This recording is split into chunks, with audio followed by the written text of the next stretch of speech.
Hey everybody, welcome to Bad Science Sunday, where we take a comedic approach to debunking bad science over the internet. And today we have back with us one of my dear friends, AJ Ruley.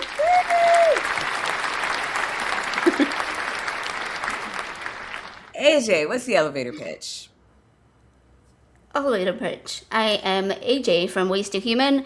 I like brains, lots of brains, and I am here to talk about consciousness today. That seemed like a really fun topic. I love talking about consciousness. So, Yeah, she says that so she has we're going to talk about that in just a second, 'cause she definitely does say she's talking about consciousness.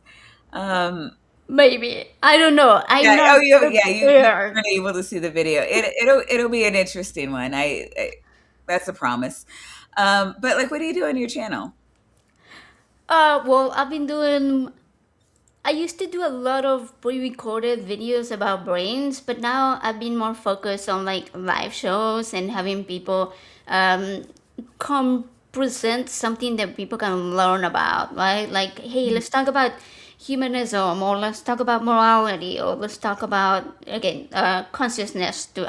One of the last streams I had was about consciousness or all that kind of stuff. I don't know, just something that leaves the audience feeling like, huh, I didn't know that. Oh, well, Marin, friend of the show, says you're pretty badass. Oh, thanks. All right. Oh God, let's see, where are we at? Andy. Yo, what up? Wow, man, the despair with which you said that. Andy. Oh God, why? I'm Dr. Yeah. McCoy. Sorry. Uh yeah. So tonight's video, scientists just proved consciousness is quantum explodey emoji. Penrose was right all along. And this is from Julia McCoy, who has almost 300,000 subscribers. She's got 297,000 subscribers. And this video from, like 2 weeks ago Hmm. has almost 90,000 views. So, yeah, it's not. Yeah, it does. It is what it is. The way even the title is worded to me is already weird. Just pure Consciousness is consciousness. quantum. I don't What? know what that means. Consciousness, yeah. I don't know what that means. It's not explained. Like that's actually one of, yeah. Yeah, like I don't understand what that means. Consciousness is quantum. What?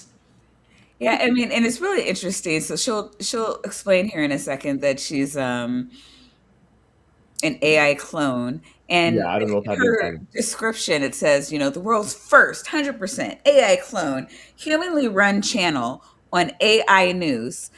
None of this is AI news, but she's still No. going to cover it. Um, Yeah. and so, Also, go ahead.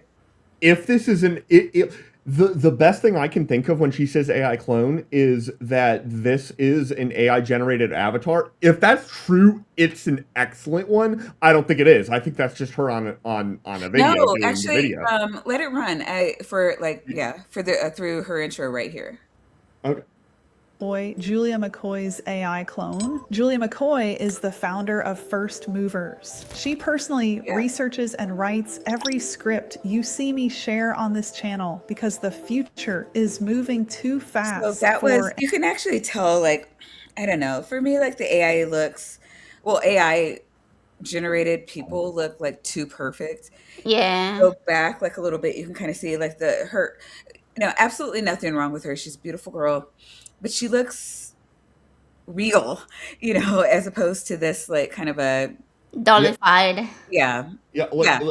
this is definitely yes. This very Hmm. clearly yes. But I don't know. I mean, to me, it's too consistent. There are too, like, the details of exactly what's like weird about the outfit do not change ever from like shot to shot. I need to see hands and see if she's got any extra That's fingers true. If we or. could see hands, that would have been more helpful. I don't think we ever see hands, Yeah, but that might be a problem. yeah, I don't know if we do see hands here. Clones remarkably consistent at not using their hands to talk. That could be. I mean, They're maybe not it is, really. but if it right, but like if this is AI, like literally an AI avatar, which I guess you guys think it is, I mean, she says that's it a is. pretty I good. don't know why. I don't know why she would lie about that. Yeah, but To I me, when she said AI clone, literally, I thought it wasn't obvious what she. I guess it means the avatar, but but I mean, did I you thought she was just catch? lying about it. Did you catch where she said that the real Julia personally researches and writes the scripts that are AI Yeah, generated? How did, yeah. Oh, yeah. Yeah, No, she's she's one using is not AI. like the other. No, I just think that I just think that she's playing a character. Like that's what I thought.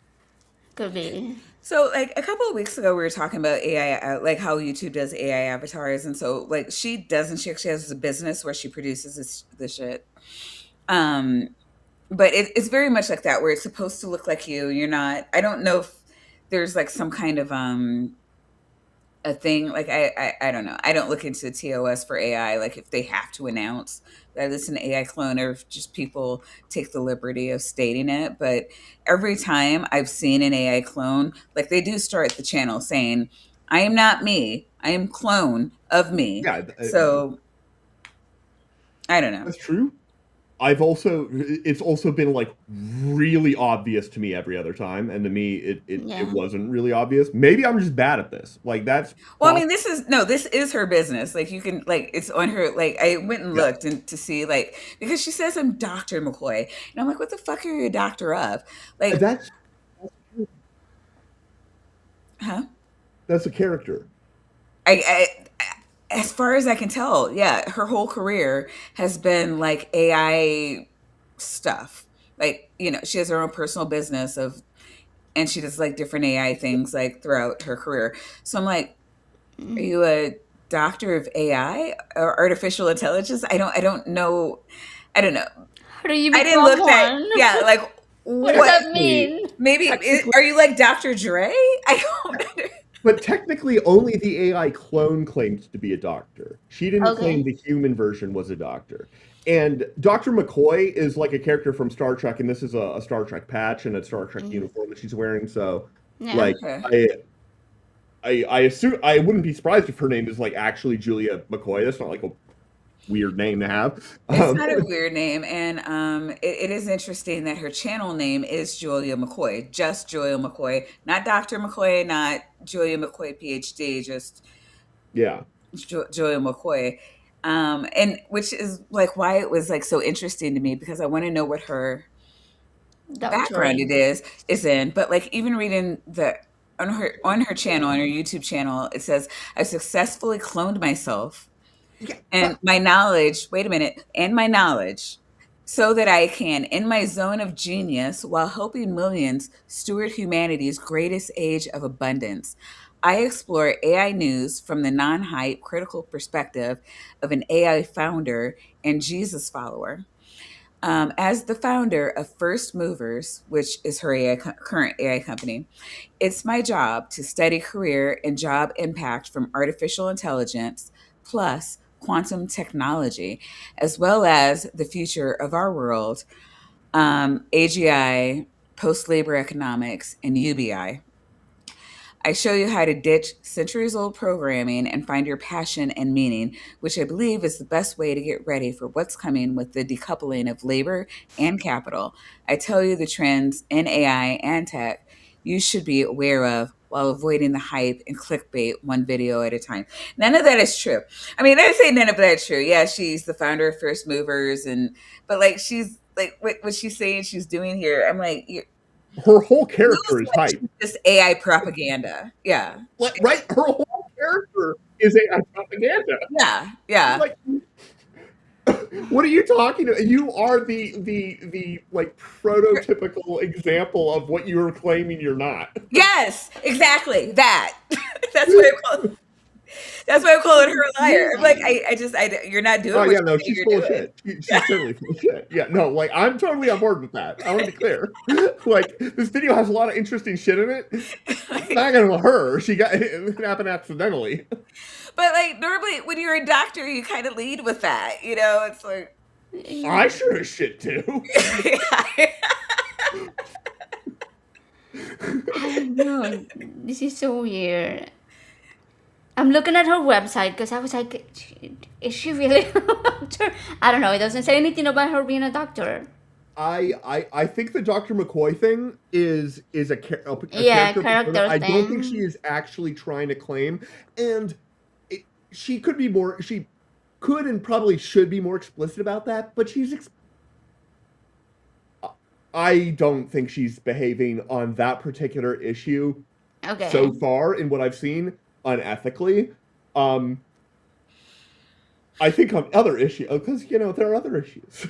I don't like leading with, "Hey, I'm Dr. McCoy." Like, I like like with Doc Dino, he spells it differently so that there's no like you're not and he also about like what's whenever going on. Especially when you're coming at it from, "Hey, I'm giving you real information," and now like in this video in particular, she's presenting medical information. When I say medical, she's presenting information based on medical fact or fact. Right, yeah. Not even that. Like, wow, this is so hard to explain because I'm not even sure she's doing that either. She's presenting things from PubMed and the National Library of Medicine and other. She's presenting things that make you assume that she's qualified to. There should be a disclaimer. Like, while I'm not a medical doctor, I mean, even if it's just that, like, I'll do this disclaimer where, I say, yes, I was a psychology major. I am not a psychologist. Anytime, I don't know. I don't like the way she's putting information forward. We will be able to demonstrate because we will come to a point multiple times in this video where we're like, this is not my area. Yeah. Right. Yeah. Exactly. We're pretty good at that. Right. Yeah. Me, are y'all with the cult? So really quick. There's also a book in her website and it just names her as the author, but like no MD or PhD or anything. So absolutely. Yeah. No way she has any. So I think it behooves us, as people who want to dispel science misinformation on the internet, to at least clarify that she is calling herself Dr. McCoy. She is not an actual medical doctor or PhD that we're aware of. If you want to give us the information that proves otherwise, I'll retract. I know, and when you're telling people this is your clone, and then you're saying you're a doctor, people are expecting that is also a clone of your real self. At least to me, that will be the message. Credentials. Yeah. Yeah. Real quick though, Left-Handed Jedi, the quintessential badass that he is, has gifted us 10 more cult members, and those went to Daryl Frost, Tony Swansiger. Tori, I can't talk today. Tori Swansiger, The Real Melly, Exile the Knights of Malta Now, I Am the Darkness, Ali01, Atomic KBT, Emberlyn, Mother of Dragons, Borg Cube, Crazy Cat. Yeah, that was 10. All right. Thank you, Jedi, you angel. Wait, do we have Jedis? We do have Jedis. You know what? I need to. Are you going to call lightsabers Jedis? They are Jedis. Wow. They are Jedis and Siths. Well, they are called Jedis here. Yeah. Click on them. They are called Jedis. I thought you said you started with the word "click," and I assumed you were going to say the play button. So that's why. Oh. That's why I jumped the gun. No, you're trained really well. I approve. Less than first-hand intelligence. And what I'm about to share with you isn't just a science story. This is the moment two different worldviews, materialist neuroscience and the ancient idea that consciousness is something more than chemistry, finally collided. Okay, and that's not a thing though. Science, I just want to remind everyone that science is not trying to confirm or debunk any religion or religious ideologies. It just studies shit that happens. Yeah. It studies the world. It's a study of the world around us. That's what science is. It doesn't. No, but didn't you ever read like that, thing that I've heard Kent Hovind say, where science just means knowledge in the Bible that one time, therefore that's all it means? Ken Hovind is full of shit, though. I'm just saying. Oh, this is news to me. AJ? Yeah, no, it is. But I was thinking the way she just described those two things, and she said that they collided. And she said neuroscience and the ancient idea of Let me, I of it can being more Idea than just that chemistry. consciousness- here, Yeah. consciousness is more than chemistry. That So- ancient idea. So, is she saying, because obviously the first one we're saying consciousness, is she saying that the consciousness being more than chemistry is quantum? Is the quantum part that is colliding with the other? Just Uh, leading thought that I had. We'll see. As far as I Maybe can say, she is implying by the fact that there's the screen with the one and the two sides, that this is on some level something approaching a good dichotomy. It's not that silly. Like, I mean, these aren't even. This is just the word neuroscience. Okay, that's not a claim. That's just the word neuroscience. Okay, this is at least a claim. But also, what scientist ever said that consciousness was just chemistry? I don't I bet you could think find it would be. but Oh, yeah. Okay, yeah, my bad. like Lawrence Krauss exists. He's the the physicist who wrote a universe from nothing. Why would you do that? That makes life harder for the rest of us, asshole. I definitely misspoke there. is something more than chemistry finally collided in a peer-reviewed laboratory. The result? The materialists Peer-reviewed laboratory. lost a round they didn't think could be lost. Here's what happened. Okay, Researchers the at Wellesley materialists lost. But- Yeah, because that always happens. The materialists go out starting, setting out to prove science, and then Yeah. they lose the battle to Yeah, religion. We're done. Goodbye. Yeah. I've got I've got my materialist bat. It's just a wooden baseball bat, and I pounded nails into it. And I've yet to win a single street battle.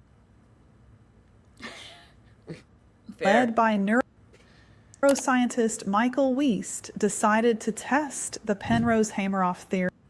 So, All right, so are you familiar with this? It looks like a physics I'm thing. not. I have so it ended up not being the most directly relevant thing to like do a deep dive in this video was the Penrose like But, I mean, this is the thing she's trying to prove. yes, the thing that she has on screen has way more to do with aspects that come up once later, but just because she's got a script and she had sentences that in the script. The actual the Penrose interpretation is an interpretation kind of how wave function collapse could happen in quantum mechanics.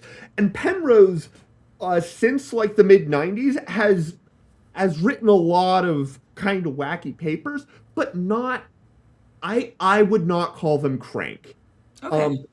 Penrose, by the way, also, even if they were crank, Penrose himself has he has a Nobel Prize. He was awarded it within the last 10 years, and he's not a young man, as you noticed when you looked him up. Right, yeah. You told me that he was old, and I'm like, he's still alive? He's 90. He's like 94 or 95. 94, right? yeah. 94 years old. He- Penrose is not Michael Wiest.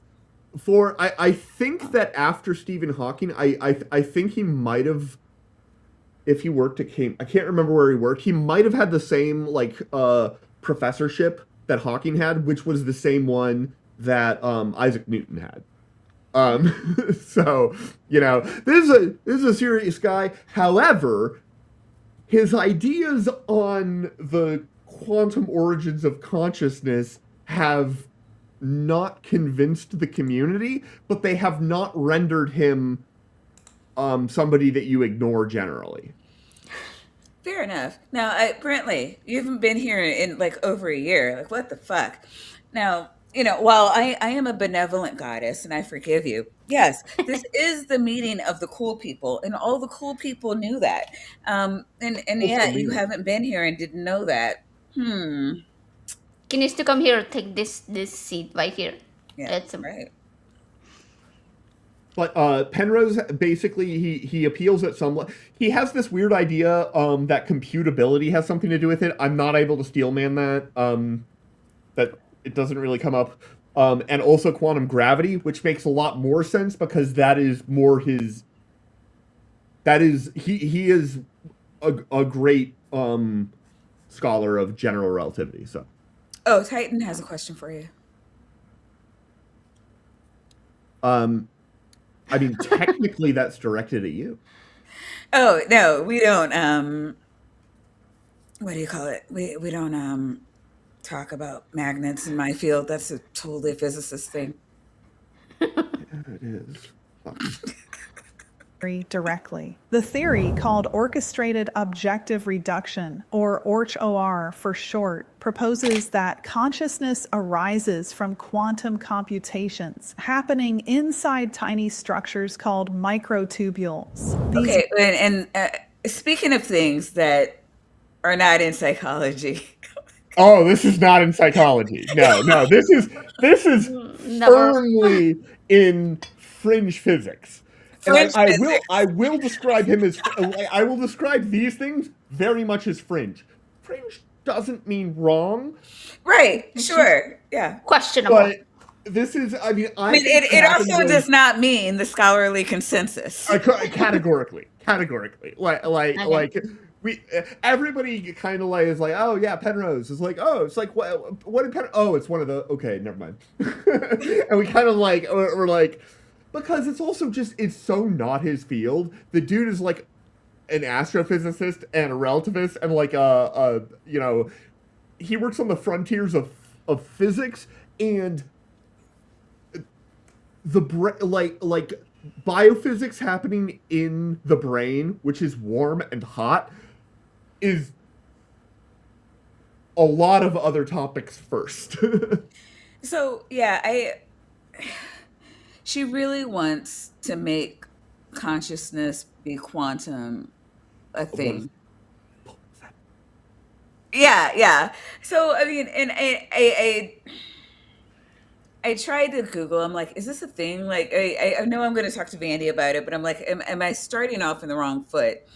And so Google, again, not great as a starting point. It is not a teacher. But it's even saying like that's kind of a crazy out there concept. And I think it was saying like the brain, like it's like too, I don't know, like wet or meaty or whatever, like for quantum things, like there's too much going on within like the, yes, material for quantum things to actually happen the way it would in like maybe a vacuum. That is that is the main argument, which they're going to explain in the video. Actually, this picture is definitely obviously AI generated, sure, but like the overall structure of the is being these fine. It's fine. Yeah, it's microtubules. Cool. Okay, so yeah, she really wants to make microtubules like a bigger thing than they actually are. But the thing is, you can find them in most eukaryotic cells. Yeah. Which means that you would find them in all animals, plants, and fungi. But see, sorry, go ahead. The thing is that we briefly mentioned this before the show. Mm-hmm. that you first have to define what is consciousness before you can even begin to think about where the heck is it coming from. AJ, And we're obviously talking about the soul. Get with yeah, it. Get with it. You have a soul. That the means there's soul, a God. the soul is in the microtubules. Got it. Yes. Yeah. God It's put it all it, there. and the thing is, microtubules literally. I've attended a lot of talks on biophysics.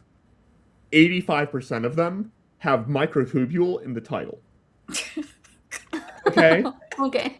And I think that's become a little bit predictable because I looked on the archive to try and make that point, and I didn't see any in the title, and I was like, yeah, but this one's about muscle fibers, and I'm pretty sure microtubules are relevant in muscle fibers. But Most cells, actually. Probably. yeah, Believe it or not.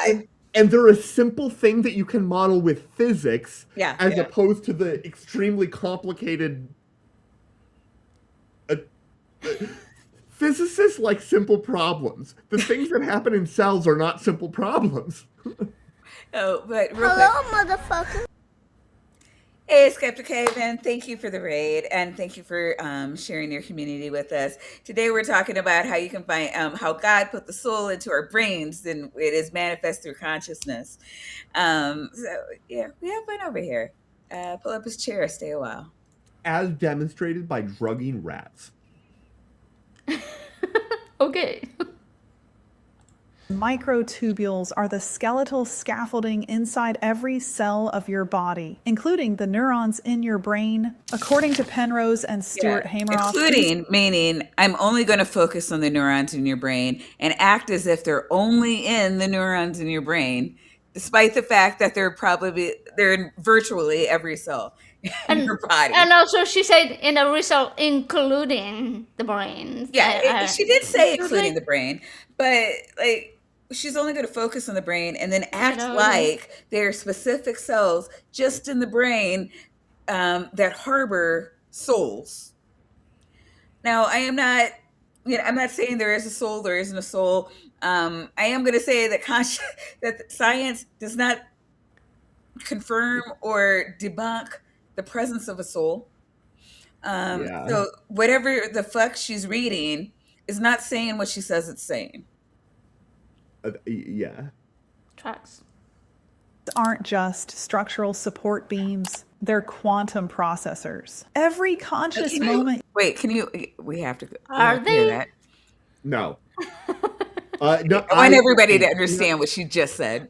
Yeah, okay. In your brain. According to Penrose and Stuart Hameroff, these aren't just structural support beams, they're quantum processors. Yeah. Microtubules are quantum processors. That is not what that sentence says, by the way. Not what the okay. Yeah. If you not what like, it says. let's if you read the sentence, because I didn't check this exact like thing that's on the screen, but I think just skimming it over, I recognize a couple of the names, but recent Orch OR publications have cast tubulin bits. Tubulin is the protein that makes up microtubules, and quantum bits or qubit. I don't know what tubulin bits are though. As coherent entangled dipole states acting collectively among electron clouds of aromatic amino acid rings, particularly tryptophan, with only femtometer conformational change due to nuclear displacement. That's a lot of jargon that is being used in a specific way by people who hopefully know what they're talking about, and like what was the claim that that she turned it into? Oh, yeah. It was I don't want to steel man it. Do you have processors. That She said it was quantum. microtubules are the quantum processors. Yeah.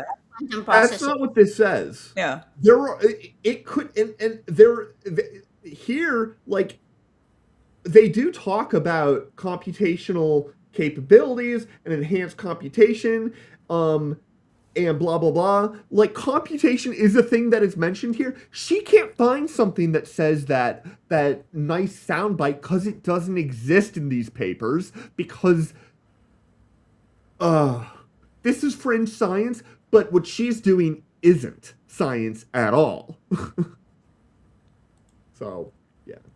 Processors. Every conscious moment you've ever had, every memory, every flash of insight, every prayer, every feeling of awe is, in this theory, the resolution of a quantum computation. I have a question.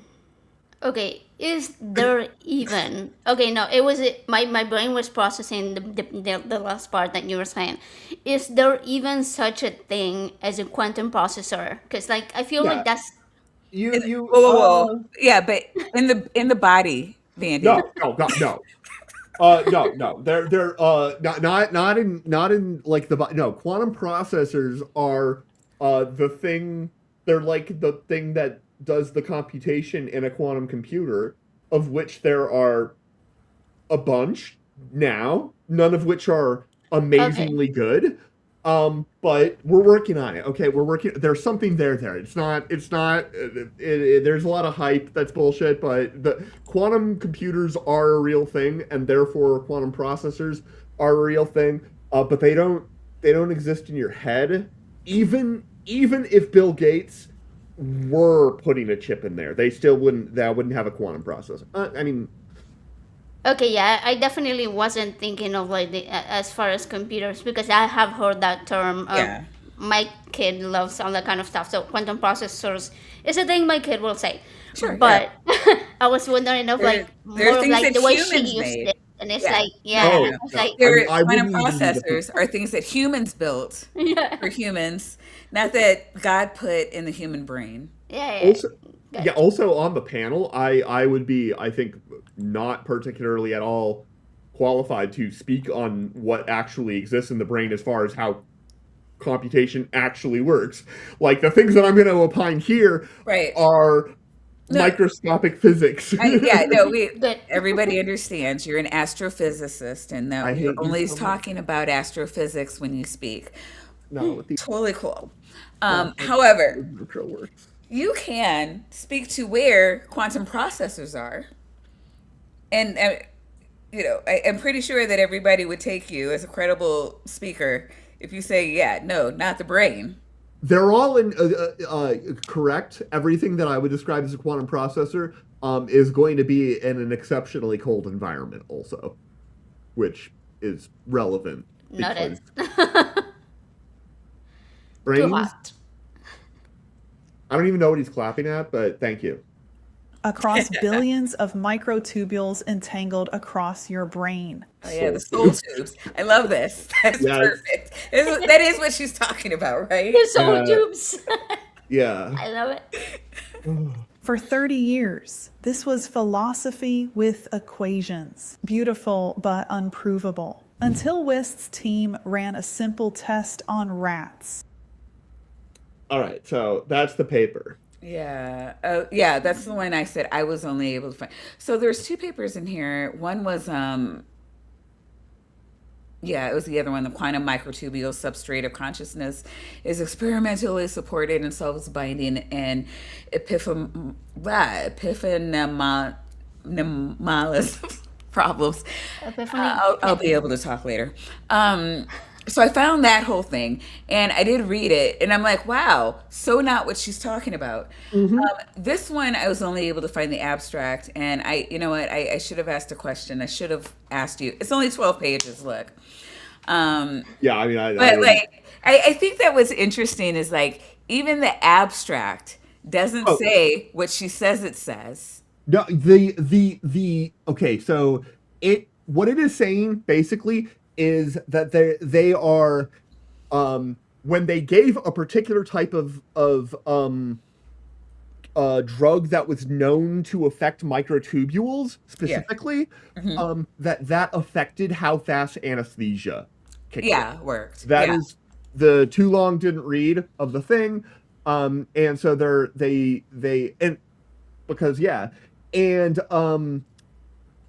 So some rats stayed conscious. I think the ones that were given the trial drug were conscious longer than the rats that didn't. It's pretty much all it says. By a very nice average of 69 seconds. Which is significant. Not even statistically. It's I well actually looked it beyond up, like, statistically because significant. looking at this, like apparently, I had never heard this term Cohen's D Hmm. of 1.9, but apparently over 0.8 is strong. Yes. So, um, That okay, what you were describing to me is just so weird because I have had probably over like 30 different procedures under anesthesia in the last Hmm. like several years, right? And at each one of them, there were completely. They usually give me the same medication, the same Yeah. dosage because Yeah. my weight, Yeah. sort Yeah. of very similar. There's a And science to it. Yeah. yeah, yeah. So like, and it was usually done at the same place. It was like nerve blocks and stuff like that, but it had to It be wouldn't. done. It really wouldn't matter where it is. They should be able to do the Yeah, same things at any the, hospital and give the same results. but yeah, well, it is a science. you will think it will have the same results, but sometimes I will be Yeah. knocked out on the way to the OR. Sometimes I'll be knocked out once I was in there and talk to the doctors for a minute and then be knocked out. So it's like there's still Yeah. a difference, even within the Yes to same know. Yes. person. That's Yes probably to know. that. Go ahead. I'm sorry. I was gonna, sorry, this is my field. I was just gonna say it could have been a slightly different amount of dosage. Like you got Could be, 5% yeah. more, Hmm. and they have to give it within a 20% range because they gotta. And like how fast it kicks in isn't the super Right. important thing. Yeah. It's how fast it keeps you out. Yeah. Yeah. Good Or point. yeah, and if it's effective. So Yeah. like yeah, but I mean yeah, it's going to be dosage dependent, and without knowing exactly what the dosage is that they gave you, it's hard to say it was X, Y, or Z. But like yeah, the fact that you were But able, that's so. yeah, you went under, and I mean, I've been under, I want to say 3 times, and they always have me count backward from 100. I rarely make it to 89, but I make it through various levels of the 90s, and yeah. So I mean, there's going to be a number of factors that, but like that's not 69 seconds is significant. Especially for our and also they like I skimmed their actual methodology because I don't know enough about how this type of methodology should work.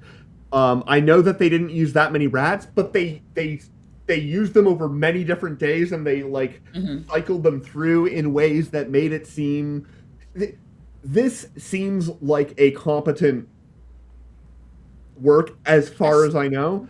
One thing that I did learn, and I think that this is interesting. I think I don't know this college, but Wellesley College, I think is a small liberal arts school, and I think everybody here except for the last author like is an undergrad. So it's a paper that is not done at a big research university. However, it is done in 2024. It was accepted for publication recent. Yeah. before, So and she always says it's in 2026. And I'm like, no, yeah, no, 2024. I saw that. That was one of the first things I looked for. right here, Yeah, right one here. of the first things I looked for was the year.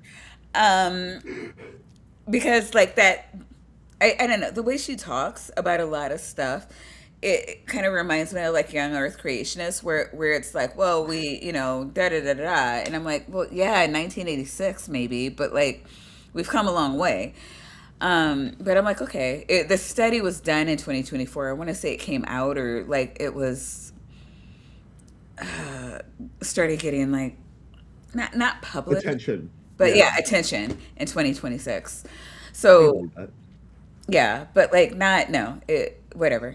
It okay, so my point is, yeah, I mean it's cool because like when I did my undergrad, we did I was working with one of my professors on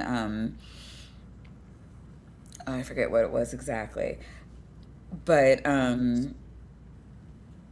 and he was at the very early stages, so we were just like collecting data and doing stuff like this for something that wouldn't have come out until well after I graduated. So like my name wouldn't have been on a paper or anything like that, but like Oh, it was just kind of learning about what goes into a study, like like I don't know, things like that. Anyways, um, The paper does For not. to have undergrads work on a paper, I don't think is. I think it's super cool. Like I would have loved to Yeah, have. it's great, and Yeah, and it, it's not uncommon. Um, no, it's not, and it and shouldn't be. right. I yeah, but like I think what is more important is that she's cherry picking articles that well the understanding that she's cherry picking articles to prove a point, that she's not speaking from a perspective of the scholarly consensus. Correct. The and I correct. She does not. She doesn't really attempt to articulate, much the weaknesses of what. Oh, and what she is claiming is dramatically more than what More the than people, less. More right, than less. like this Got guy, it. this guy I'm sure has a reputation for being out there, but the mostly that came up when you actually like look at, and I don't know what these are supposed to prove. I think they might be supposed to prove that they're mostly flat, which is what they like show. So like, but like I didn't look into all of the details. I looked at the discussion because the discussion talks about how this connects to quantum models to understand consciousness in terms of physical vibrational states of microtubules. Oh And no. Oh no. the Let's not do vibrations again. well, I mean, Yeah, vibrational yeah, states of microtubules are totally totally valid. different. Yeah. Like that is it is an extended collection of atoms. It has properties which have been studied because microtubules are the only thing that Okay. exist in biological physics, as according to every biophysicist I've ever talked to. Like all of them are like, do you know what microtubules are? Is literally the first sentence in a conversation with almost any biophysicist. And you can look at them and be like, oh, it's like a rod that like can bend and oscillate at different frequencies, and that is what they are sort of talking about. And understood as the immediate substrate of consciousness, like that actually is a thing that, well, I guess that's Weist's thing, which is his thing. But these are like, this is also the part of the paper where they're just able to like vibe and chat. Okay. Yeah. And In the discussion, right? yeah, in the discussion, it's the discussion and the how might anesthetic binding to microtubules cause or contribute to unconsciousness, competing theories of consciousness. And they discuss a variety of things, but like here, in order for a quantum microtubule-based model of consciousness to be viable, the putative conscious microtubule physical state must be able to interact with the membrane potential of neurons. I don't know exactly what that means, but I know that those are salient concepts. Man, I wish I had because I'm sorry. I should have. no. I It's not. should I mean, have because like in this part, remembered. yeah, I kind of wish I had asked you for this because in this part, it's a discussion, so I don't want to take like one sentence and say, oh, well, it definitely means this because it's Yeah. playing But- into something either before it or grander yeah. that will follow from. This is a good sized discussion. It's a good sized discussion. It does have some red flags. If you look at the very bottom of what is currently displayed on the page, and you look Okay. at the second to last line, that is like literal text line, or just the start of that thing, we've got right here. So the Orch OR microtubule-based consciousness theory was part of the Templeton World Charity Foundation program in accelerating research in consciousness, and produced the only confirmatory evidence among the theories listed. When they say this theory was part of, what are they? They're not, I don't think they're talking about this paper, because this paper does not talk about the orchestrated objective collapse theory of quantum mechanics, which is what this refers to, and which is what Penrose wow. and Ross, So I had to, Penrose I've been, and Hameroff. Uh, Go on. so I mean, just for people unfamiliar, the John Templeton Foundation is generally categorized as a center right through its broad philanthropic scope. Makes it difficult to label as strictly conservative or liberal.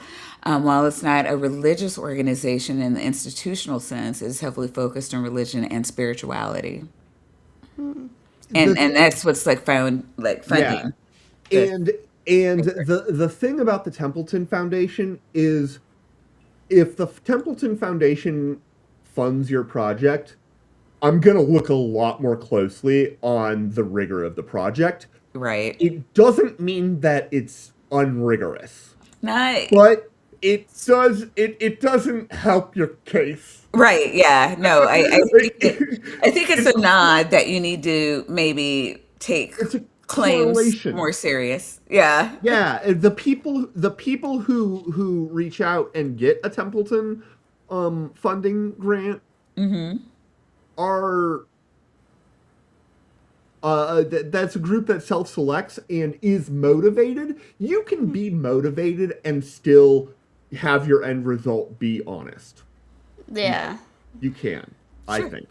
Now, I don't know. We haven't gone through the whole paper, but it seems to me, from what I'm understanding so far, it's not that this study was trying to prove that consciousness is quantum, but rather Yeah.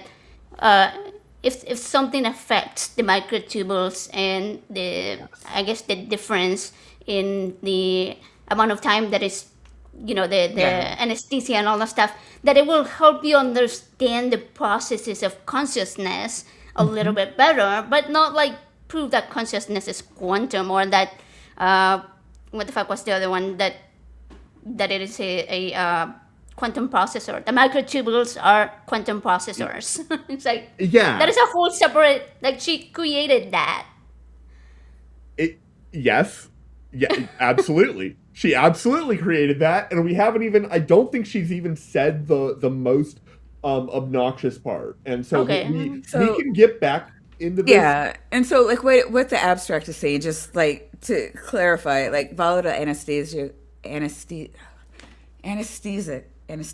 God, I cannot Aesthetic. talk. Anesthetics are currently believed to cause unconsciousness by acting on one or more molecular targets, including neural ion channels, receptors, mitochondrial, so on and so forth. Anesthetic gases, including isoflurane, bind to cytoskeletal microtubules and dampen their quantum optical effects. They didn't get into what that means.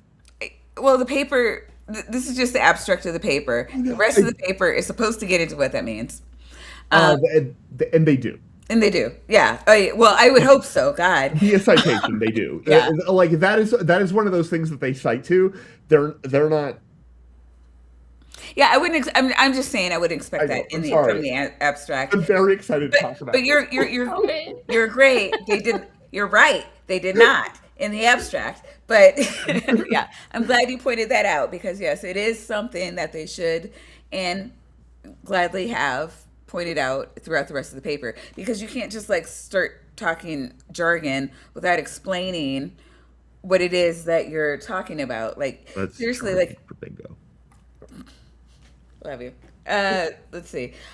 This possibility is supported by the finding that taxane chemotherapy, consisting of MT stabilizing drugs, reduces the effectiveness of anesthesia during surgery in human cancer patients. In order to experimentally assess the contributions of MTs as functionally relevant targets of volatile anesthetics, we measured latencies to loss of writing reflex, which is like to write yourself to get right, like Like you turn a cat lucid. over, how fast they can to get back on their feet. Right. So like writing reflexes. Where I just lost it. Under 4% isoflurane in male rats. Da da da da da. So like that's what they're trying to do with this. They're not trying to prove consciousness or souls. Yeah, no, So to the extent that anyone understood what I was saying there, it's not doing what she says it's doing. They're just, It's not. It's yeah, really they're, not. it's yeah, not. And I they're do just think that trying this to, like, paper, people go out in anesthesia. And like for me, I had a C-section and I was out for a whole goddamn day. And they're like, well, we think that we can like maybe get the person to snap back quicker if we, play around with some stuff. Um, I mean, it's doing a few more things here, but like just like to dumb it down as much as I But can. and that's what I was saying earlier. Like all of these type of studies where you mess up with different parts that may affect the whatever how fast you recover or how fast you go under. They can help you understand consciousness as a whole, but Sure. it's not like going to prove just because yeah, the word quantum was in the paper doesn't mean it had anything to do with proving yeah, quantum. exactly. Right. Yeah, that part. Thank you, AJ. This paper is showing that when you introduce a drug that is known to bind to microtubules and dampen, here they say quantum optical effects. I'm going to sort of translate that into, it sort of inhibits various resonant kind of effects, and it binds to those, and it basically kind of holds them still, is the very dumbed down sort of version of that. When you do that, you also get a reduction in the effectiveness of a knockout drug, which means that that microtubules are important to not being knocked out, which means they're important to consciousness. That is what they are broadly saying they have support for, and they are saying rather strongly, like here they say, this is one of the mechanisms directly, microtubules, that induces unconsciousness. To me, that does not necessarily pass a correlation causation thing, just that, but I don't have background A information. factor, right? It could be that this does establish, based on other things that are already known, causation explicitly, but correlation is the first way you find causation. People say correlation doesn't equal causation, and I'm like, no, but like, Helps if you you get notice there. it, you should follow the path. Sure. Yeah. I mean, I mean, it doesn't equal that, but it's not like it doesn't, like there's a reason you have to say that, right? Yeah, Like, there's a a lot of reason you things have are to say that, correlated. Yeah. and I think But like like, this sentence is stronger than Hmm. at my level of understanding of this topic I would have written. But overall, I mean, it's there's a lot of I didn't even read this graph. I didn't read a lot of these because let me tell you, I mean, and it goes you have to like look at a lot of details, and my yeah. details were clicking on these various links, Okay. like this Gotcha. one, Yeah. which we're going to get to later because we should get back to the video. Yeah. Yeah. okay. Anesthesia. We've been putting people to sleep with anesthetic gas for nearly 200 years, and here's the wild part. We still don't know how it works. Nobody can What does it mean? It Does it No, mean we that he don't. doesn't know how anesthesia works? No, it means that we don't know how anesthesia works in the same way we don't know how the corona of the sun works. We know a lot of facts about it, but you can't derive it from like a simple model that you add things to. There is a lot of unknown about exactly how anesthesia works. It actually is an open question. I mean, But a lot. I guess it depends on like we know a lot about it. Like, I mean, all right, like simple Google search here. General anesthesia works by altering brain circuits to change their oscillation patterns, physically preventing different regions of the brain from communicating. It effectively induces a controlled, reversible state of unconsciousness similar to a coma rather than normal sleep. I don't know Yeah. what, I mean, like, and then like a Google search, very simple Google search. And like, no more I than I'm know what you saying. mean. I just want to say this because like it gets my thoughts. Having to talk to medical people, whatever. I'm not a medical professional, so I will. This is coming from Harvard Medical School. mostly. It- American Society for Anesthesiology. These are the sources. It blocks pain and memory through the thalamus and the hypothalamus. Preserves vital functions. Disrupts communication. Like what aspect do we not understand? I I, don't I, understand what I, she doesn't understand and can't. Maybe like what parts it affects. I can't. The thalamus, hypothalamus. I also don't know. I have to make an analogy to something that might not be analogous. Mm-hmm. And the analogy that I would make is the temperature of the corona of the sun. We understand how charged particles move, we think. We understand how electric fields move, we think. We understand how magnetic fields move, we think. Those seem to be the main pieces that should predict how the corona of the sun works. And yet it's 1,000,000 degrees, which is like way hotter than we can predict. Mm-hmm. And we don't know exactly why.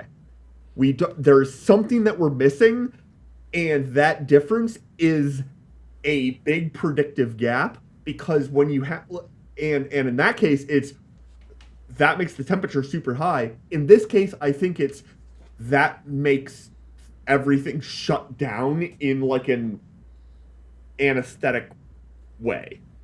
I agree with B.S. Lewis. It's not like magnets, Vandy. There's an actual science to this.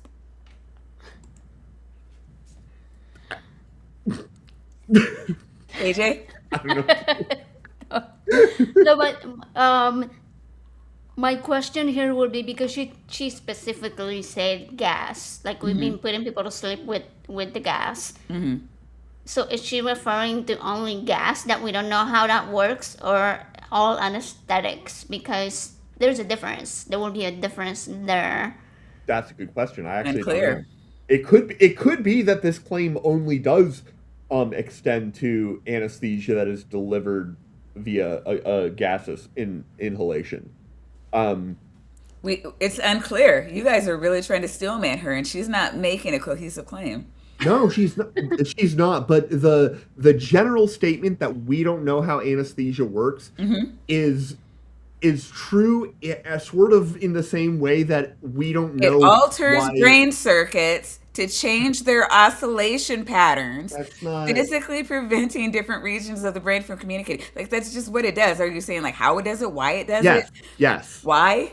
Yeah. How? That- How?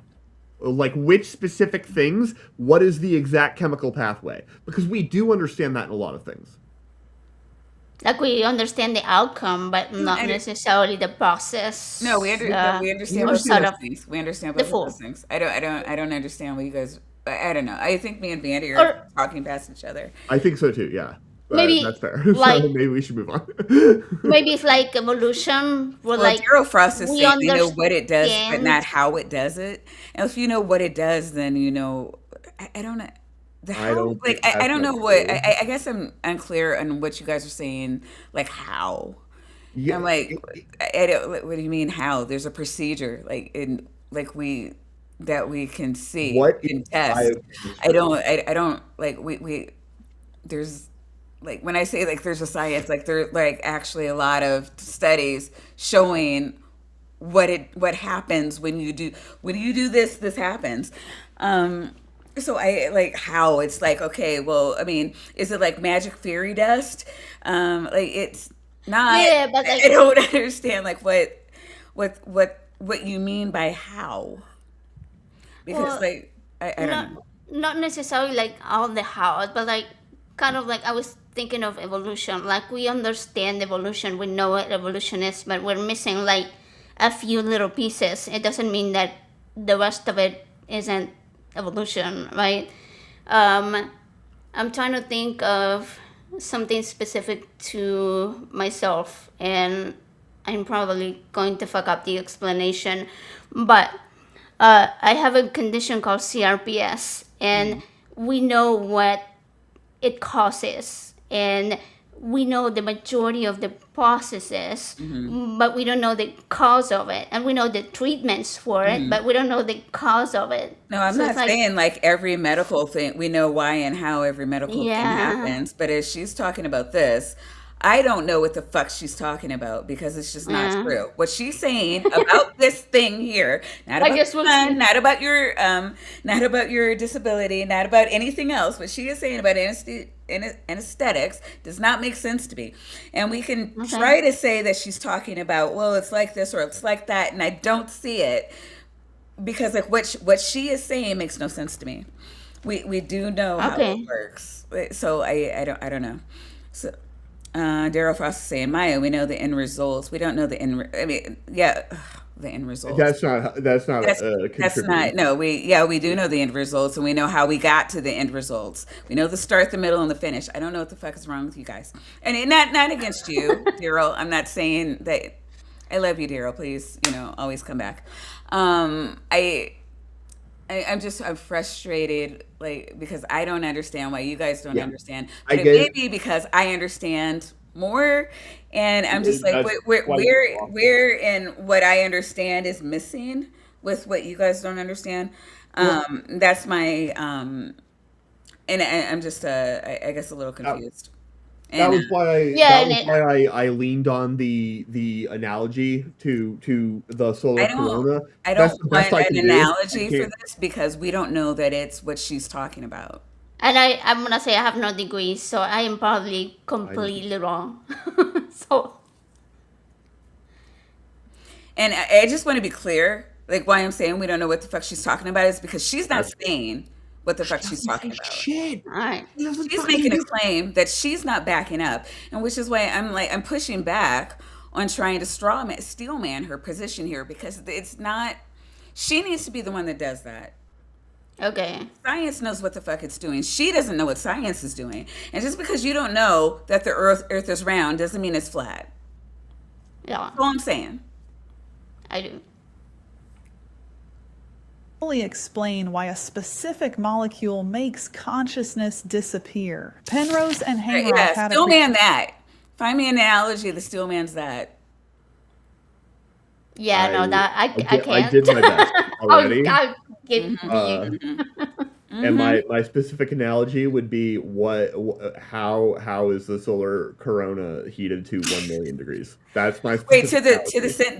that does not relate to the sentence. You can't use that to steel man the sentence you just said. I I don't think you we can. don't I'm gonna move over with my we believe we understand the fundamental mechanisms. We, meaning the scientific community. Yes, She is not saying that, saying what? and she's also not part of the scientific What is community. she not saying? All right, let's You want to move put on? captions back on because like I feel Okay, like fair please. enough. I turned them off because I had to show something and I forgot to No. I turn them get back it. on. I get it. I was And explaining no, it. and you were right to do it. But can you back up to our last sentence? Yes. So the salient part is we still No, don't no, know no, how it no, no, works no. After that, after that. Okay. yeah, here. specific molecule makes consciousness disappear. Yeah, nobody can fully explain why a specific molecule makes consciousness disappear. That's what I'm talking about. Yeah, but it doesn't though. Your question was, how do I steel man it? My answer is, I steel man it by making an analogy to nobody can fully explain why the corona is 1 million degrees Kelvin. That is my And answer. how is that analogous to this? Because it is a statement about a fact, as I understand it, of an a piece a fact that we know about the physical world Mhm. versus an inability to explain it based on our underlying model You're of not the asking a physical world. why question, though. I am asking a why question. That why question, that would be the analogy, would be why is the solar corona 1 million degrees? The why question that she is asking, as I understand it, is why does this specific molecule cause consciousness to disappear? The word disappear, I think, is She's not making sense. That's all I'm saying. Wrong. That's all I'm saying. She's not making sense. Right. Because for And one, I it's not a why question. It's not that. yeah. Here's the thing. It's not a why question. It's a how question, and that's what science does. Okay. Yeah, and like Okay. first Yeah. she's saying that it disappears and it doesn't disappear. Like you may have different levels of consciousness, but it's not disappear. Yeah. And yeah, I see why you're saying that, Maya, because she's like nobody can fully explain why a specific molecule makes consciousness It's a disappear. But it's you a just nonsensical read, question. Yeah. yeah. But like the part that what you just read a moment ago about like how um I forgot which anesthetic it was. I don't know if you were talking about a specific one, the Harvard thing. Like that explains how. So like we do, or How? the Yeah. why or the how, But whatever. there's just no why. It's like yeah, Yeah. it's And just that's weird. that It doesn't make and sense. again, you have to remember she's trying to get to a soul. Yeah, So like trying to steel man the science, which I think the science does a really good job of itself, is she's asking a question that's outside of that. Outside of the science, I'm sorry. That's what my only point. Penrose and Hameroff had a prediction. They said anesthesia works by binding to microtubules and disrupting their quantum activity. That is a very useless statement because guess what? that Chemistry is is. quantum activity. That's where you really run into this whole topic being so easy for the woo people to just like make into bullshit. Because the problem is chemistry is intrinsically quantum, but that's not what they mean. And it's like, where's the boundary? It's wherever they move the goalpost to. It's Vibrate your way to the microtubules. the boundary. You can define a boundary. She can, but the people that she's trying to talk about in the papers can do a way better job. Like everybody that she's citing is would be like, if they looked at this video, everybody. This is so much. It sounds so much like inspiring philosophy to me. Like the first video my husband sent me of him, I'd never heard of him before, Uh-huh. and he sends me this video, and I'm sitting there like, those are words, indeed. I don't know why they're in that order. Yeah. But it's like it's the illusionist effect, right? They use words to make people think that they know what they're talking about. They're confident in the words and the order that they put them in, so that the person listening is like, oh shit, okay, I didn't know that. That must be true because that sounds very smart.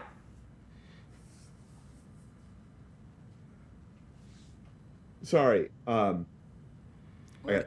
Daryl Frost, like apparently is undead currently. So Undead.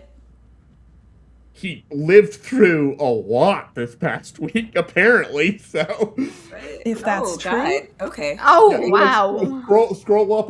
No, I half see. the I thing. see. I don't Yeah. know if I should highlight it or not, but Jeez. Daryl, we're glad you're I already alive and highlighted with it, us. so whoops.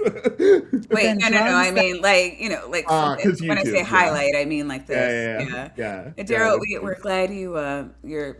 We hope you're feeling well and that you're doing well. We hope you're feeling well and doing well, and that the doctors are happy.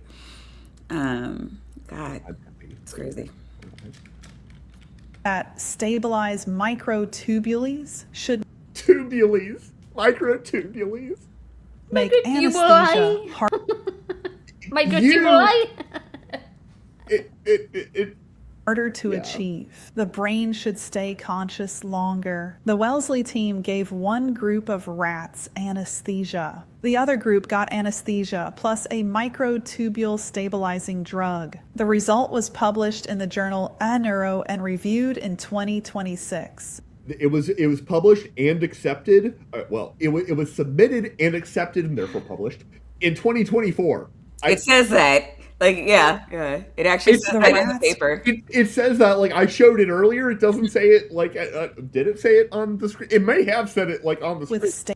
I'm just like, she cites so many things that are Trojan sources. I'm like, this, Stabilized microtubules stayed conscious significantly longer. They held on to their righting reflex, the instinctive ability to flip themselves upright, well past the point where the control rats had completely gone under. Okay. That does not prove quantum consciousness. At all. It doesn't even prove the thing about microtubules. It's decent evidence as long as like you have other background knowledge, but like these systems are so messy and complicated and noisy.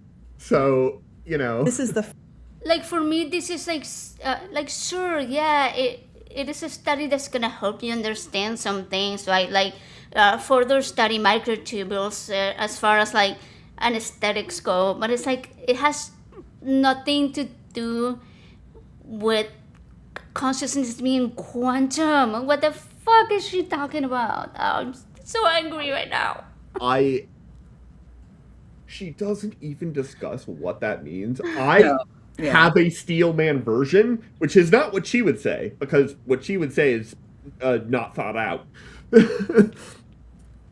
of what I think it means, which is hard to define because all of this shit is quantum, because matter is quantum.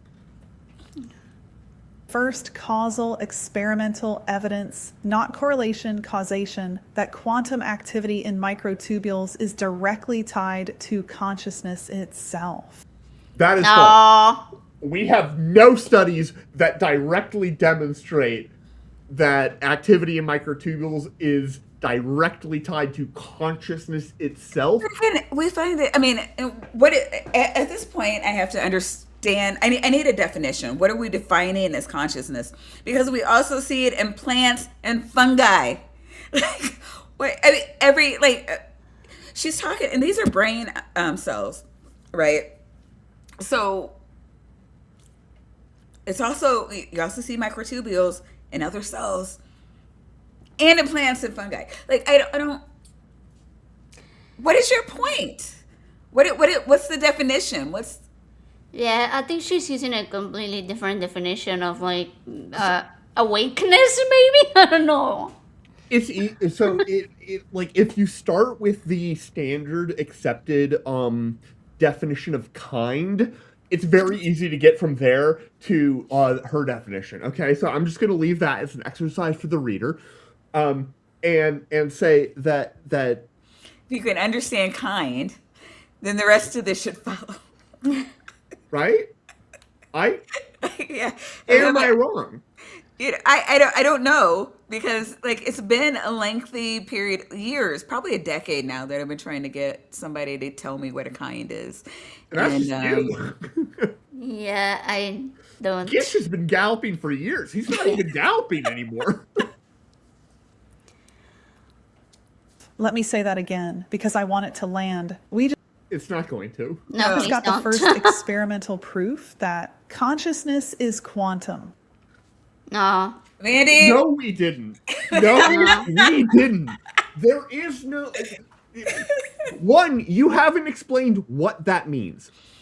Let me try and let me actually try and steelman the idea that consciousness is quantum, because all of the poisoned well aside, there is a way to make that a non-absurd like statement. What that means, as I would understand it, as a quantum physicist, not an astrophysicist, why are you like this, Kip, is that consciousness is directly, demonstrably tied to correlations that exist in entangled quantum states between different cells that are not describable via all of our other very rich, very powerful language and explanatory processes of ion channels and biochemistry and all of these things. You literally have a mesoscopic entangled quantum state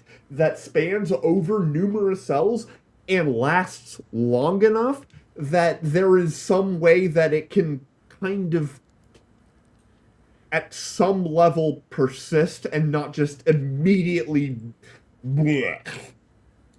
And most quantum stuff does a lot of bleh. That's a technical term. Oh, right. You know what else is a technical term? Woohoo!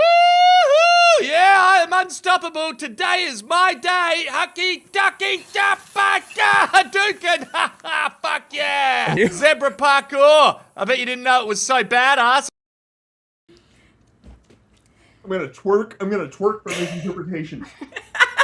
Woo! Yeah. Marin for $20 says, we interrupt this program for a paid advertisement. The Misinterpretation Show will be on Monday at 7 p.m. EDT this week, not Tuesday. That's tomorrow. John Cohen will be there to talk about his book, Unconvinced. Quantum Consciousness is Silly. I wonder if that's a subtitle or just like an addendum to what she was saying. Both are Thank you, valid. Marin. Oh, I don't know. This is just so weird to me. What she's saying right now, like consciousness is quantum. Like, She did say that. It's like she's making two separate claims, right? But trying to connect them. One is that consciousness is quantum, and that the microtubules are how did she say it? Are quantum processors. And because consciousness is quantum, then consciousness comes from the microtubules. Did I understand? Did I just You're the make that up? quantum physicist. Okay. I mean, you understood it much better than she did. Oh, fair. And yeah, Dr. Clark, I actually was saying that today, like when I was trying to look into, like, to see if I could steel man her statement at all. That's exactly what I That's saw. mostly true. Okay. I have a dry brain, actually. That is mostly true. It is not entirely true. And this is the part where I was. We see your brains. Splitting. Yeah, let me find the. Wow. God, I clicked away from it somehow. Brains. All right, Vandy, are you gonna do a? No, it's not a whiteboard thing. What are you doing over there? I'm trying to find the frickin' link to. Okay, so this is a very boring looking paper, which is not a statement against its quality. Actually, there's like this doesn't matter. You know, I'm starting to appreciate boring. I like that in back into my politics. So, this paper, which is from, it was submitted, I guess, to the archive on the 3rd of February 2023, which is recent, and this is a recent paper, insofar as, 2023 is recent. Ultraviolet super radiance from mega networks of tryptophan in biological architectures. What that means, super radiance is a term that is only well defined in quantum mechanics. It is an intrinsically, manifestly quantum mechanical effect that is predicted from how large collections of particles will all spontaneously decay together if they're hit by a perturbation that has a wavelength that is longer than them. In this case, networks of tryptophan. Tryptophan is one of the 20 or 22, depending on how you count, amino acids that humans are made out of, and it's one of the things that ends up in quantum in microtubules. They noticed fairly convincingly, like this paper seems good, that when they took a bunch of cells and then like chemically isolated all of the microtubules, so they like did zap them and like extracted shit, and it's not alive anymore. This is not an in vivo test, so that's already important. That you would get quantum super radiant effects, which basically means when they shined a light on them, it would suddenly pulse out a really powerful burst of light. That is a quantum optics phenomenon. Super radiance. It is a quantum optics phenomenon, and this happened at room temperature. Jeez. It happened in a source that was a warm, wet source. Yes, it was. They put it in acid and did the stuff. It's kind of like saying, but it was warm and it was wet. Thermodynamically, it is impressive that this happened, and it happened because microtubules do have enough structure to have a level of quantum coherence that does survive to macroscopic temperatures. There have been other papers. That was the end of one big idea. Sorry. Before I go to the next one, I should underscore that. Because this paper by Babcock et al., this is the paper that she should be talking about. This is the paper that demonstrates quantum. Everything she said in the other thing could be demonstrated by like weird, cool drug effects that we don't know about. This is super radiance. This is a specific physical signature. When you shine a light on it, you see an output that has a particular profile that only works if quantum collective dynamics are happening. Okay, so this paper proves that souls exist? No, it doesn't prove that souls exist. Why are they like this? Then does it prove that consciousness is quantum? No. What it Okay. proves is that it being warm and hot does not mean that you can't have quantum process. They had a goop of microtubules. A goop of microtubules is a lot more organized already because you've isolated microtubules than cells are, but it's only like a couple hundred, as opposed to like literally like billions of orders of magnitude. That normally when people are getting this wrong, they're off by billions of orders of magnitude. This is kind of like saying the temperature doesn't matter, the density doesn't matter. Those are the big arguments against quantum stuff being possible biologically. Those arguments are not sound necessarily. But only in specific pathways. Oh, you're underwater. Gargle. But only in specific pathways that evolution could explore, given its absurd combinatorial power of sampling the parameter space. .tumblr.com. All right. So yeah, this paper, Babcock et al., she doesn't mention Babcock at all. She should. They shined a light on a molecule, a specific molecule, and showed that it made more light come out than you can explain from any explanation other than super radiance, which is I never studied and did super radiance experiments, but I've the guy that took over my lab after I left left grad school, he made his name doing super radiance experiments. Not in cells, in cold atoms, because everything's easier with cold atoms. But yeah. All right, let me get back to the... I just feel like if she were to use that paper, she will completely misunderstand it and misread it and use it to say that the shining light is the soul. Yeah, I was actually going to say I don't think she could read the paper, honestly. But she's going to fuck it up. I mean, it's one of the reasons, like, if you go back and look, when I was reading the paper, I skipped to the parts that I knew about, and the other parts I repeatedly said, I don't know. Good.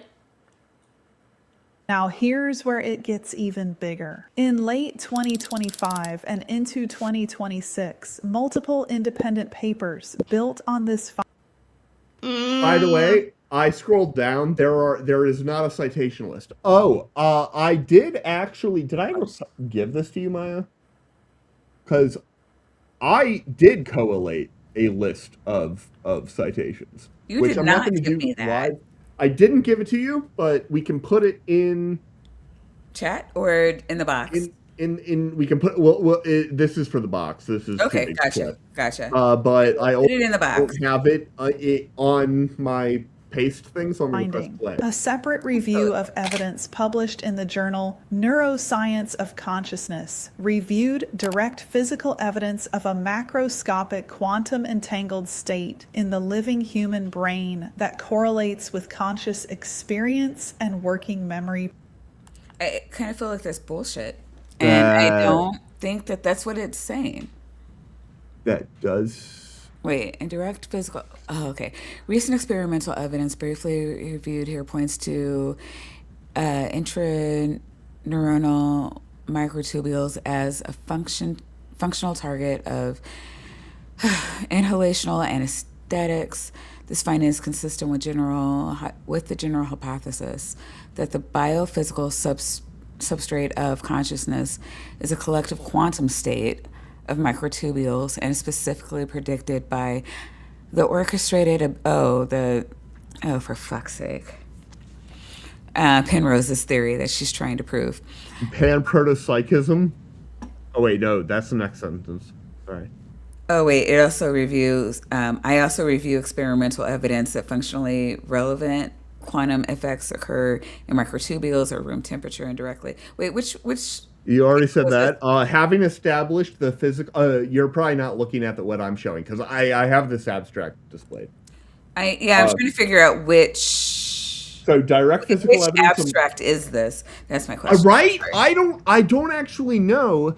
I could, because this was not the. She didn't show it. Let me do a. Oh, wait a minute. No, I have it. I do have it up. Okay. So this is the one, a quantum microtubule substrate of consciousness is experimentally supported and solves the binding. And, this is by Weist. Yeah. Okay. Yeah, I by do have Weist. that open somewhere. Yeah. And Weist. So this is Weist's Google Scholar page. Mm-hmm. The dude is eccentric. Yeah. But not a charlatan.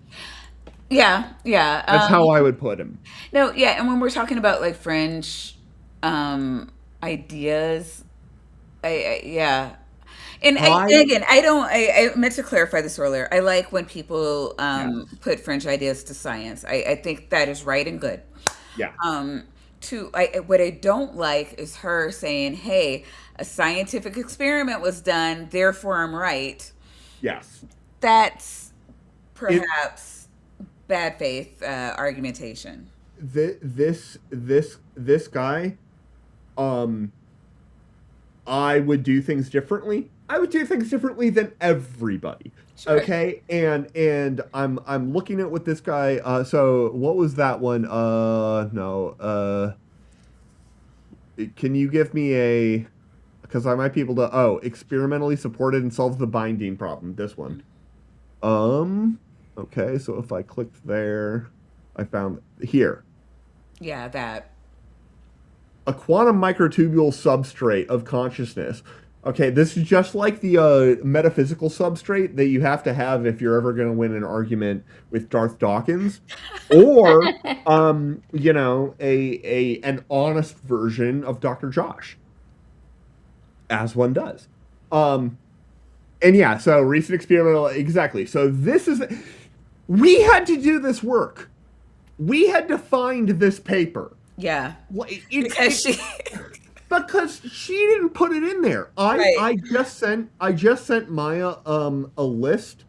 And I don't know if it's easy to copy and paste because when I pasted it is. I'm good. I got it. It's like 7 or 8 or something like things.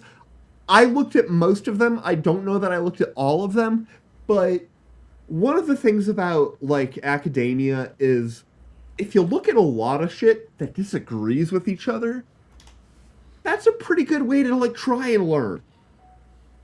And you'll probably find that you run out of shit on several avenues, and one avenue is very rich because it turns out gravity exists.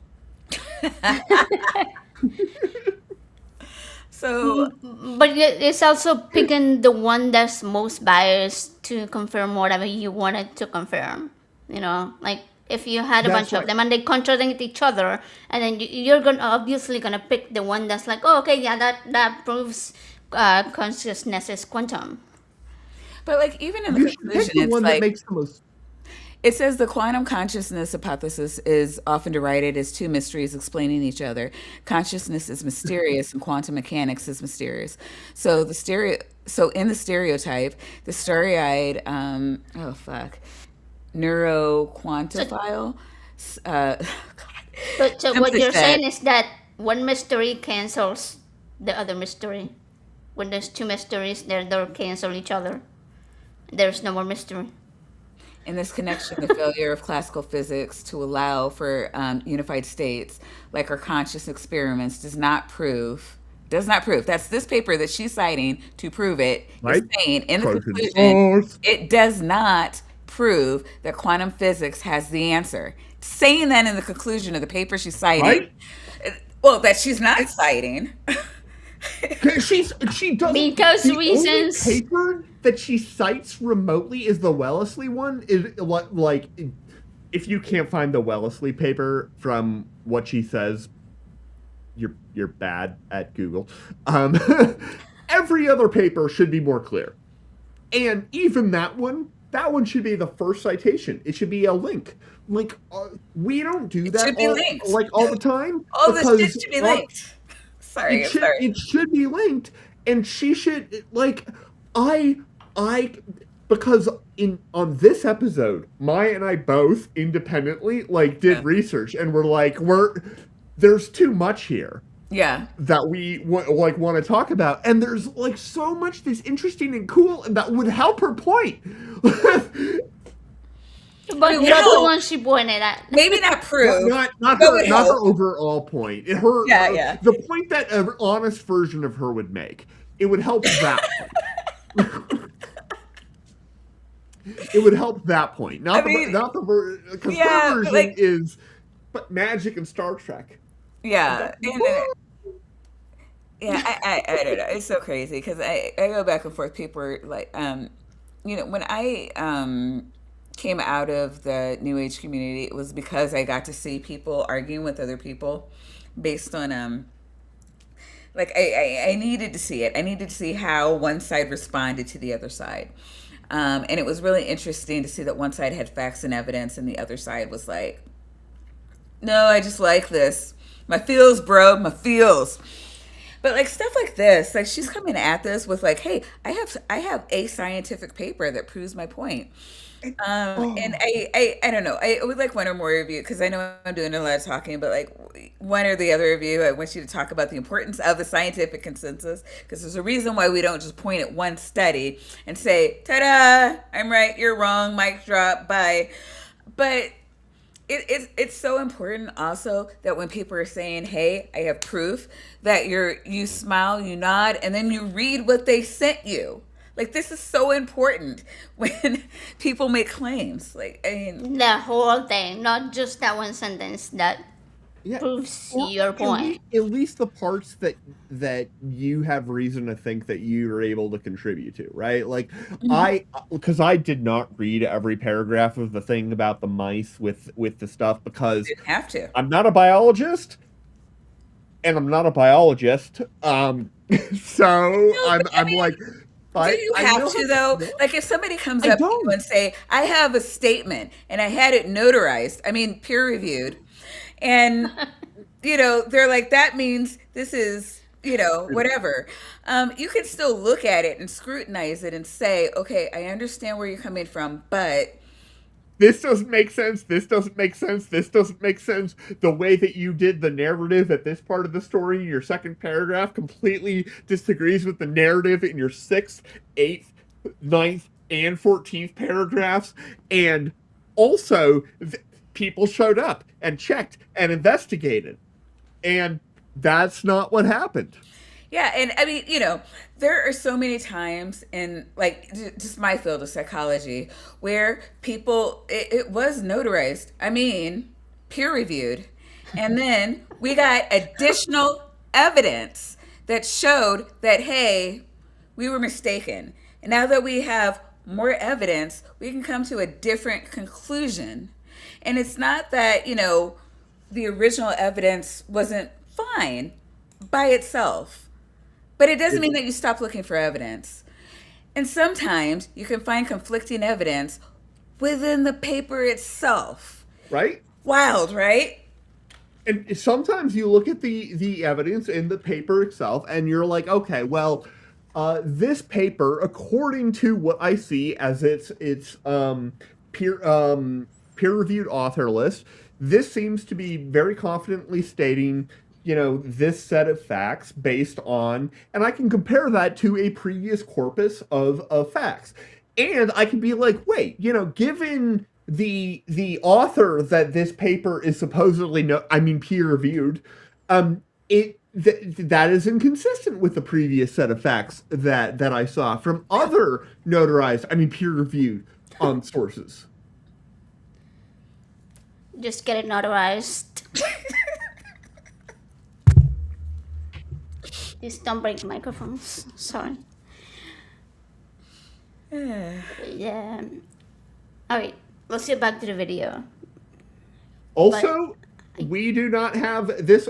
I'm not sharing the video. Sorry, I pressed play like 5 seconds ago, and which means you guys couldn't hear it. So let me go back. Not hear it. Experience and working memory performance. You guys did see that. Another paper in October 2025 proposed. This guy's name showed up a bunch of places. I don't know about this guy. Single author papers are naturally, it's easier for single author papers to be bullshit because only one person has to be full of shit. That does not mean they are. That does not mean they are bullshit, okay? Einstein released multiple papers in 1905, which were single author papers. Yeah. Yeah, sure. Nobody's calling him Einstein. But could you, so when we kind of going back to my original question, could you kind of like explain, maybe in physics, because I know that's your field, why it's important to adhere to the scholarly consensus until you get more? It's important to understand. Okay. I wouldn't use the word adhere, but yeah, it's bad. Yeah. I was like, I feel like I can hear you being like, I want to edit that. All right. No, I'm sorry. Yeah, but you have to understand it. If you don't understand it, either the field is so new that the term consensus is not particularly applicable, or you should probably take a hot second and do some reading. Because the reason for that is in the hard sciences, which if you have a paper where spintronic coherence is a valid thing to put in your paper, which it absolutely is in my field, then you should know what spintronic coherence means. Spintronic means a system that has to do with spin and electronics. So it generally has to do with the way that you could have signals transform in a system where you have it encoded in the spin of an electron. Spintronic. This is a very real thing.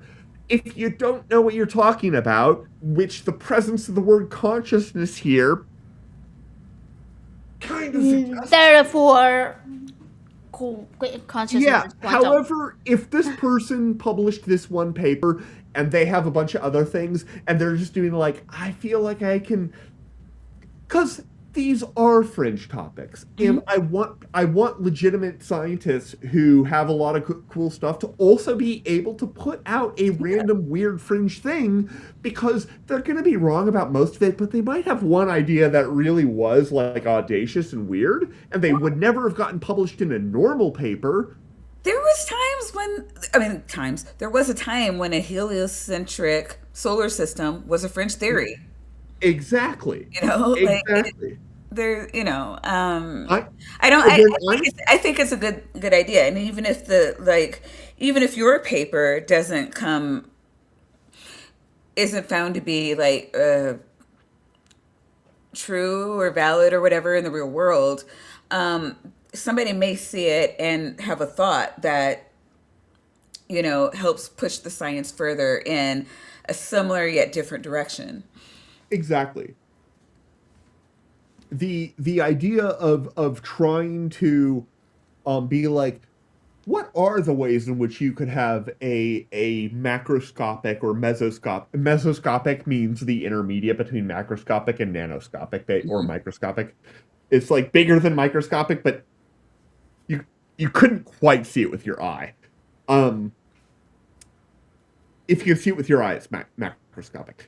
Then that is a totally legitimate idea physically, because we do have our understanding of quantum physics is growing, and the largest quantum superposition of states that I am aware of in the published literature comes from 2017 from my boss's boss. And my boss was one of the authors on it, and it is a 54 centimeter separation. 54 centimeters is almost 2 feet. If you went sideways and sucked in, and you were me and you sucked in your gut, and you guys wouldn't have to, you could go between that. And it would be these are atoms that have been delocalized 2 feet apart, and they still are in a coherent quantum state. That's big. They're also at ultra cold nano-Kelvin temperatures in that case. But the idea of large, complicated quantum systems is absolutely the future. Thank you. That's a great, concise way of explaining why it's important to understand the scholarly consensus. Yeah. All right, play button. That microtubules act as nanoscale spintronic oscillators. That's not even something to do with like, Whoa, underwater. You're, yeah. that's not even the sentence you have highlighted. I don't think it's kind of weird, right? I don't. I want to say I don't know if she's so stupid that she doesn't understand what she's highlighting, if she highlighted the wrong sentence, or like if she just doesn't care because she doesn't think her audience will read. She might have a staff. She's big enough, she might have a staff of 1 or 2 people. 300,000 subs. Capable of spontaneously generating quantum coherence at body temperature. Okay, body temperature and room temperature are not quite the same. No. They're pretty close as far as quantum. Okay, fair. But but there, yeah. This is quantum optical effects. Sure. Babcock, this entire person that she does not mention who demonstrated super radiance in tryptophan in microtubules. I had to mention that. She never does. The warm, wet, noisy objection that critics used for 30 years to dismiss Penrose, it just collapsed. It didn't. There's so many things wrong with that sentence. It's a poisoning the well sentence. Yeah. It's one of these sentences where the fact that she's not engaging with it at the level of nuance that I have attempted to, maybe I have been unsuccessful, but I've attempted to, most of the time, that's right. I looked at these papers. There is this concept, which she's not going to bring up, and I have to bring it up, called Fröhlich condensation, which is fundamental to all of this. Fröhlich condensation is a thing that this dude Fröhlich, this is a like a review written by this guy Wu, and it is a topic that Fröhlich, who was nominated for the Nobel Prize multiple times in the 1960s, not for this topic, but for, other stuff. He basically was like, if you look at how the quantum mechanics works, and you look at how a system that is being driven by an external system, you are going to be able to get a system where you get a Bose-Einstein condensation effect, and you're going to get a macroscopic occupation of the ground state. That's a lot of jargon. What that means is a Bose-Einstein condensation, that is a macroscopic occupation of the ground state. A shit ton of particles all are in the same quantum state. They're doing the same thing at the same place at the same time in the same way all together. And they're particles, but they're all behaving like a cool quantum wavy soup. And he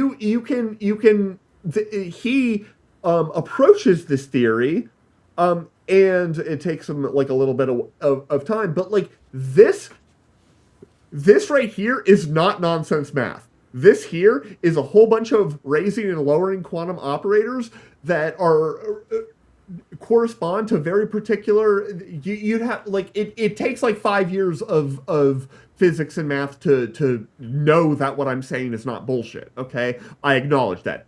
You don't look at this and know what it means. If you haven't been taught. If you haven't been taught. And if you did, you're a genius and you're better at my job than I am. And I have no idea what's going on here. But we've had the whole I don't read math conversation. So, exactly. It's this whole thing. And what basically what this is saying is that if you have a hot system, so in my work, a Bose-Einstein condensate, you get a bunch of really, really, really cold particles, and you keep on cooling them down, and then suddenly all of them have to like condense all together into the ground state. They all go and they behave in the same wave function. That is what a Bose-Einstein condensate is. Sure. It's a shit ton of particles in one quantum state. Gotcha. That has to, in every example that I knew of, has to happen at an effective temperature, which is very, very, very low. Okay. This is a paper about Fröhlich's idea of a Fröhlich condensate, which he did not call that because you never call it after yourself. But a Fröhlich condensate is in a hot environment. It's with big, big molecules, like biological size molecules. Oh. And you've got a hot environment, the brain, a big ass molecule, the microtubule, and you have an external energy source, question mark, question mark, question mark. And because that energy source is pumping energy in, you can force these big molecules to all behave in like a big quantum way. Ah, like a soul. What? Like a magnet?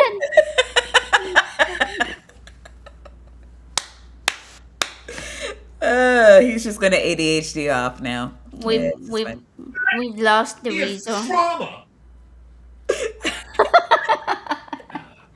Traumatized weasel. It's not ADHD. It's trauma. Are you gonna remember what you were talking about and finish the sentence? What I was talking about was that if you pump energy in, you can get a macroscopic occupation of the same quantum state, which is like the big sexy thing about a Bose-Einstein condensate. But you can do it in a warm, hot, dense environment. And this is a paper, this is a review that Wu wrote in the 90s on ideas that were first described by Fröhlich in the 70s, I believe. In the last 10 years, these things have been experimentally demonstrated. And they are exactly on point. And if she had any idea what she was fucking talking about, she would have talked about the experimental verification of Fröhlich condensates, which are exactly. But they still don't work because you have to like zap in energy from the outside like with literally a laser normally. Oh, So yeah. there's not lasers in your brain. We do. Yeah, well, I mean, we can do that, but like usually the insurance won't cover it. Probably not. Not with lasers, no. Yeah, I mean lasers. They only cover that if it's trying to get rid of tattoos or they're shining it in your eye. Weirdly. Yeah. Which, frankly, that means that the optical physicists that came up with the whole LASIK eye surgery, they must have been fucking good at explaining shit because they were able to get insurance to pay for that sometimes, Right? which is wild. So, I can corroborate. right? Microtubules appear to be specifically designed structurally and electrically to protect quantum states from thermal noise. What? No. No. Design has not entered the chat.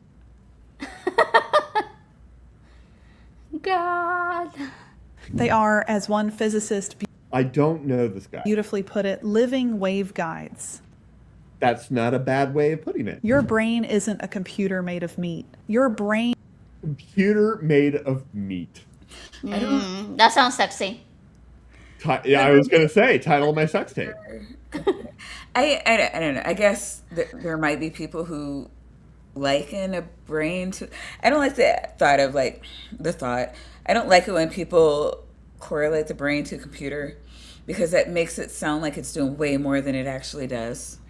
I've had to use it before. I've tried not to, but in my defense, it was in trying to explain to my 8-year-old who was just diagnosed with OCD what their intrusive thoughts were like. And I was like, oh, it's like when a computer glitches. Like your brain is like a computer, and sometimes you have a glitch. So like that was the only time I've used that explanation. But yeah, I don't know if it's probably not the best. But for an 8-year-old, Well, I mean, I think people actually Not think bad. the brains I work. don't have. Yeah, I know you don't, but like for people who have to deal with, I guess labeling, like, what do you call it? People like to think like they're little camcorders, and like you can have like when we're dealing with like repressed memories and just all this other shit. Like the brain just doesn't store information Oh yeah, the way that yeah. people that computers actually do. Correct. So I don't know. I have Yes. to argue with people a lot. It's like Do you computer. even know? The brain is a computer. DNA isn't a code. Like all these like all this like shit. Like it just yeah, I'll say between adults, it's a different story. yeah. Like, do we even have like a solid idea on how memory is physically encoded precisely? But no No. models. Right. Yeah, like we have models. They probably all have their problems, and some of them are, I'm sure, mutually incompatible. I mean, it's just like when trying to like describe like what consciousness is and stuff like that, because you have a bunch of different components coming together to make something cohesive, and each individual is going to do it slightly differently. It's hard to say like this is what is actually happening. I don't know that we're there yet, and a lot of the ways that we would want to get there are unethical. Yeah. Yeah, Yeah. that's true. Like we know the parts of the brain that are being activated when we retrieve memories, but like we don't know exactly what are they. Like Yeah, but how does the brain encode it? Like Yeah. So, like everything you see, like every blade of grass you pass that filters into your eye, like it processes, then almost immediately, whoa, crap, Wait. Exactly. line. Exactly Yeah, what you just did. yeah. It just yeah. All of it just flies out the glass, or the brain, But your brain was just like, oh well, this little bit went over yeah, here and this little bit went over here. I yeah. remember that shit randomly because I'm good at some things and not others. Right. Well, yeah. But I mean, it's just like there's, your attention filters what gets stored, really. And also your Um, sleep, like whether you had a good night's sleep the night that you of the day that you made a memory is well, gonna no, play a part on it's a bunch whether, of yeah. things, and we can make like how much you slept, how much you ate, how much medicine, or what's the word I'm looking for, how healthy you are, like all of those things Yeah. have an effect on all of the processes of your brain. So it's It's super, Complex. yeah, like it's super like complex. a lot of these questions we just can't ethically answer. Um, Yeah. and it's how does it get encoded? We're not there yet. Is a quantum instrument tuned to receive consciousness. No. She's just doing the wood thing. I don't even know what That that means. Like the total brain non is an sequitur. instrument. Wait, something tuned. Is she saying the brain is an Tuned to instrument? receive consciousness. She thinks Oh the brain no. is a consciousness antenna. Okay. That is completely a non sequitur from everything that she has said. Well, and Because also I want to say false. Yes. Yeah, I don't know how the brain. I'll say I. We it don't know how feels, the brain does everything it does. We yeah. do know it is not a cosmic antenna for conscious instrument Right, but like what she's trying to say is that consciousness is out there, out there. Yeah. and the brain can Yep. receive it, and your Mhm. microtubules are the processors that process the outer. Yeah. And you know what? That is the type of claim that the people that she's been referencing and the people that she should have been referencing have the language to describe, and they didn't use it because they don't believe it because it's bullshit. There isn't this. If a consciousness field exists, it is well beyond anything that we know how to even remotely describe right now. I don't think it exists. I think that that is a very simplistic way of generalizing a concept that is way more complicated than that. Um, you don't tune into the consciousness channel. Well, and I think G-Word were saying this earlier, where it's just like, and I hope he doesn't leave because I think somebody said it's like if they start talking about panpsychism, I'm out of here. Like, oh shit. Yeah. I mean But that that's what this In is. the It's like, it's and I brought up possible the that's the definition. next sentence. I don't And I even brought know. up the definition. Panpsychism is a philosophical view that consciousness or mind is a fundamental and ubiquitous feature of the physical universe. And that is exactly what she's trying to say here. Fundamental and ubiquitous. That means that a consciousness field Hmm. has a physical reality at every point in space, which means it's a field. That's what a field is. A field is a thing that has a value at every point in space. Hmm. Hmm. And Uh, science proves it from all these papers she showed on the screen and did not read, even as she was showing them. citation needed. Oh yeah. You want a source, Jack? My sources I made it the fuck up. Oops. love it. Yep. There you go. Here's your citation. Here's the three-part pattern I want you to see because it's bigger than any one experiment. First, the materialist model of mind is breaking down. For 100 years, mainstream neuroscience operated on a simple assumption. The brain is a classical computer. What? Nah, What? no, they have not. For 100 What are years, you it has been a saying? classical computer. That was Did we have classical No. computers? But also, if I don't even know what that methane, means. if It means non-quantum. Uh, if so it means computers Okay. that aren't quantum computers, I would say. But Okay. we had like 4 computers in the 20s, if that. Right. I just I don't like look, I can't say I've read every book on this topic ever, but I'm going to go ahead and say that this is just not an idea that was like commonly spouted 100 years ago. um, What the Computers and computer science was, because there were some results in computer science that were being explored in the 20s and 30s. They were mostly theoretical. Gödel came up with a lot of ideas that ended up being really important. I think that's when Alfonso Church was. He might have been in the 40s. I don't know. The 40s obviously did.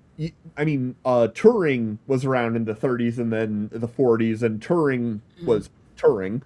Um, but all of these dates that I am concretely naming are after 1926, right? Which is 100 years ago.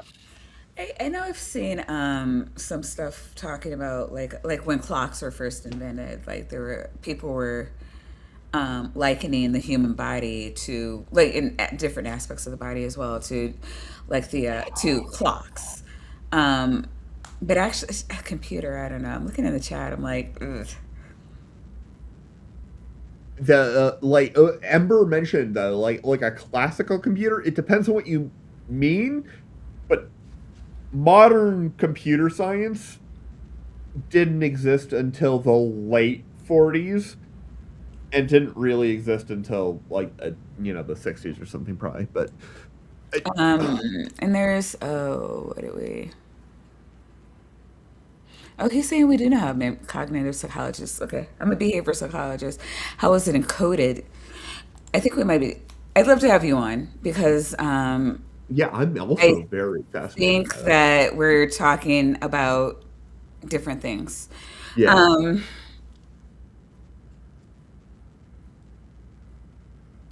but I was gonna mention that I think what she was trying to claim a moment ago is that materialism is breaking down or some shit like that.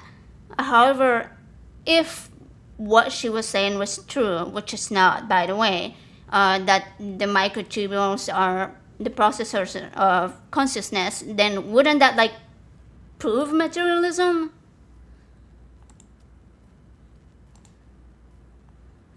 mm, I don't know. The problem is like what do they mean by materialism? Because yeah, that's what. materialism is like materialism is like a philosophical standpoint that Yeah. Right. doesn't neatly map onto physics, which is where I need it to neatly map onto, because I'm very rigid in my thinking. Yeah, and that's what I'm trying. And that's kind of my. Oh my God. Yeah, it was just more like a hypothetical No, question because I she's hear making you no sense. because like I want to answer the question, but then I'm just like, there's my understanding of materialism, and then I'm like, that doesn't map neatly onto anything that she's saying. So how do I answer that in a way that is relevant to the I don't think you can. topic? And yeah, there's that. So I sorry, awkward silence there, but it's really hard the way she doesn't give a lot of any definitions. She just says shit, and then it's like, okay, well, there's what's actually happening, and then there's there's the science, and then there's what she's talking about, and those are yeah, it's like I don't know, trying to mix oil and steam, right? So I don't know what is going on in the chat. Andy, what are you doing? Uh,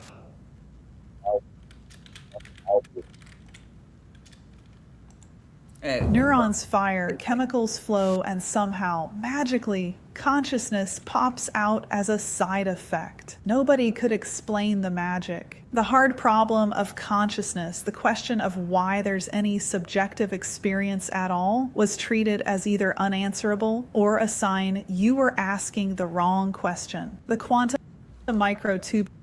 No. In the context of physics, Uh-huh. I think you are most. We don't have the language to address a problem like that. I don't even know how you would have the language. Like the hard problem, and I think she described it well. The question of subjective experience. Why does that happen? Yeah. Why does No, subjective experience happen? You can explain every mechanism, and the question of but why does that transition into me feeling embarrassed sometimes? I mean, I know she's talking about the hard. The hard The hard question. problem of Hard problem. consciousness. Yeah. Sorry. You're right. That's a philosophical question. It is huh? that's strictly in philosophy. Like, I don't understand why there needs to be a why. We just, I think that's more of a religious thing. Yeah. I'm beyond. I don't know. For me, even as a practicing Catholic, there's like, well, why is God? You know, like that. You go to religion to find the why. I wouldn't go to science to find the why. Like it just has always been a nonsensical question to me. I agree.